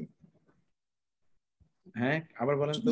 ছোটখাটো কোনো বিপদ হলো, চলতে গিয়ে খুব সিম্পল একটা এক্সাম্পল, চলতে গিয়ে আমার পায়ে হোঁচট লেগে গেল, আমি কি সেটা আস্তাগফিরুল্লাহ ইস্তেগফার করবো যে আমার কোনো অপরাধের কারণে আমার এটা বিপদটা হয়েছে, বা কোনো ছোটখাটো বিপদ হলো, তখন আমরা ইস্তেগফার করবো? হ্যাঁ তখন এই জন্য আমাদের ইস্তেগফার করা। মনের অবস্থাটা একটু ভিন্ন জিনিস। মনের অবস্থা হলো যে আমি মনে এক ধরনের অনুভূতি থাকে যে সত্যিকার অর্থে আমি এটাকে ফিল করছি, কিন্তু আপনার ইস্তেগফার পড়া আমাদের যে কোনো অবস্থায় ইস্তেগফার করা আমাদের দরকার। জি অনেক সময় বিপদের মধ্যে কিন্তু আসে না মনে, তখন মানে কেউ একজন বলি দিলে, আয়াত দিয়ে দিলে তখন আবার ঠিক হয়। যেন আমার কাছে এত মনে তখন কি করব আমার হাজবেন্ডের অবস্থা দেখে তখন আমি কি করব, কি বলবো, কিভাবে কোন দোয়াটা পড়লে যে কাজে লাগবে, এই জিনিসটা তখন একদম মাথা আসতে চায় না। না ঠিকই বলছেন। আসসালামু আলাইকুম জি আপা। জি স্যার, আমি আমি একটু নোট করেছিলাম, আমি বলি তো এটা ঠিক হয় কিনা। মানে আবা যেটা আল্লাহর কাছে ফিরে আসা, তাবাও ফিরে আসা, আউয়া বলে গেছে গুনাহ, তাওয়াব মানে বড় গুনাহ, আর আল ইনা হইলে গিয়ে আল্লাহর কাছে কান্নাকাটি করে ফিরে আসা। মুনিবর তো লেগা বারবার আল্লাহর কাছে কান্নাকাটি করে ফিরে আসা, এন্ড হালিমর তো লেগা প্রচন্ড ধৈর্যশীল,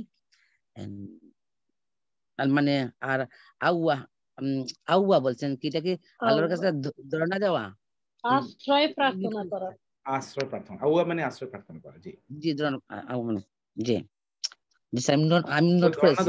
ধরনা ধরা ঠিকই বলছেন। জি ওকে স্যার, আমি নোট করেছি, এই জন্য আমি বললাম এটা ঠিক হয়েছে। খুবই সুন্দর নোট হয়েছে। ব্যাখ্যাগুলো করবেন আপনারা এখন থেকে, এখন আপনার কোথাও যদি কথা বলেন আল্লাহর কাছে ফিরে আসার ক্ষেত্রে আমাদের অবস্থাটা কি হওয়া দরকার, সেটি আমাদের ইয়ে করা দরকার। স্যার আজকে ক্লাসটা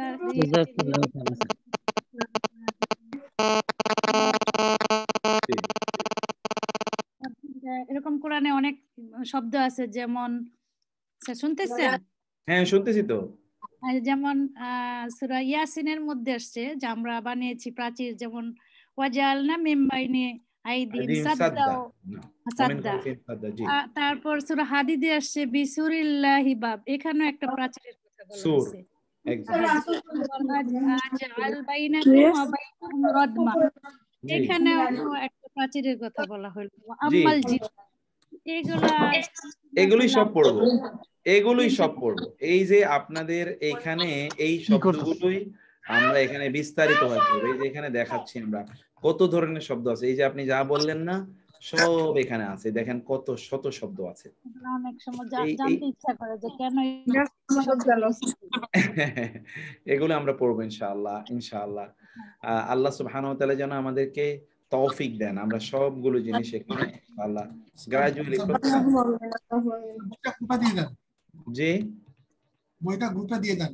বইটা আমি গ্রুপে এখনই দিয়ে রাখবো ইনশাআল্লাহ, বইটা এখনই গ্রুপে দিয়ে রাখবো, যেন এটা খুব মজাদার, খুবই মজা। জি আসসালামু আলাইকুম। জি জি, এর আগে যে আরেকটা বই ইন্ট্রোডিউস করেছিলেন ওইটাও কি পড়াবেন? হ্যাঁ সবগুলো, এখানে আমরা তো 5-6টা বই পড়বো, আমরা 5 থেকে 6টা বই পড়বো। কখন যে কোনটা পড়ানো হয় এটা বুঝতে পারতেছি না। আমি এটাকে আমি সিলেবাস দিয়ে দিচ্ছি আপা, আমি সবগুলো সিলেবাস দিয়ে দিচ্ছি। আমি তো এখনো তো আমরা তো ফরম্যাটে ঢুকি নাই, এখনো আমরা এলোমেলোই যাচ্ছি বলতে গেলে। আমি এগুলো সব ফরম্যাট দিয়ে আপনাদেরকে আমরা কি বালাগা ফাসাখাটায় স্যার আপনি যেভাবে প্রথমে শুরু করছিলেন নোট দিয়ে হাকিকত ইজমা আমরা পড়লাম, ওগুলাও শেষ, ওটা কি শেষ হয়ে গেছে? না ওটা শেষ হয়নি, সবই দেব। এর জন্য আমি একটু ইয়ে করতেছি আর কি, অনেক কিছু চিন্তা করছি, তো যেন সহজে যেন করতে পারি, একটু দোয়া করবেন। আচ্ছা আমাদের জন্য দোয়া করবেন। আসলে সবকিছু একসাথে বুঝতে পারতেছি না যে কোনটা কিভাবে পড়বো বা কিভাবে মনে রাখবো, সেটা বুঝতে পারতেছি না। কোনো সমস্যা নেই, সব আমরা পারবো, সবই আমরা পারবো এবং সবই আমরা পড়বো। কোনো পেরেশানি নেয়ার কোনো কারণ নেই ইনশাআল্লাহ। আল্লাহ তাআলা সহজ করে দিন। হ্যাঁ, আল্লাহ তাআলা আমাদের জন্য সহজ করে দিন। আমরা তাহলে আজকে এখানে আমরা শেষ করে দিই ইনশাআল্লাহ। আল্লাহ সুবহানাহু ওয়া তাআলা সবাইকে অনেক ভালো রাখুন এবং সবাইকে কল্যাণের মধ্যে রাখুন। আল্লাহ আমাদের সবাইকে প্রশান্তি দিয়ে ভরপুর করে দিন এবং আমাদের জীবনের সকল সমস্যাগুলো আল্লাহ তাআলা সমাধান করে দিন। আল্লাহ আসসালামু আলাইকুম স্যার। জি স্যার আমি আশিক রহমান বলছি, আমার টিআরবি 98। হ্যাঁ আশিক ভাই বলেন। হ্যাঁ স্যার এই বালাগা ফাসাতে আমি রেজিস্ট্রেশন করছি কিন্তু আমি তো লিংক পাইনি স্যার, এটা আগের লিংকে ঢুকি। আমরা এখনো লিংকটা নতুন করে তৈরি করি না, আগের গুলো দিয়ে আমরা করতেছি এখনো। একটু সময় নেন, আল্লাহ ইনশাআল্লাহ সব পেয়ে যাবেন ইনশাআল্লাহ। আর ওই গ্রামার অ্যাডভান্স এদিকে শুরু হয়েছে স্যার ক্লাস? না ওইটা শুরু হয় নাই, এখনো শুরু হয় নাই। স্যার আমি রেজিস্ট্রেশন করব ইনশাআল্লাহ, এটা জানিয়ে দিচ্ছি আপনাদেরকে। কোনো সমস্যা নেই ইনশাআল্লাহ। ঠিক আছে, তাহলে সবাইকে আল্লাহ ভালো রাখুন। হাদা ওয়া সাল্লাল্লাহু সুবহানাহু ওয়া তাআলা নাবিয়ানা মুহাম্মদ ওয়া আলিহি ওয়া সাহবিহি আজমাইন। সুবহানাকাল্লাহুম্মা ওয়া বিহামদিকা আশহাদু আল্লা ইলাহা ইল্লা আনতা আস্তাগফিরুকা ওয়া আতুবু ইলাইক। ওয়াসসালামু আলাইকুম ওয়া রাহমাতুল্লাহি ওয়া বারাকাতুহু।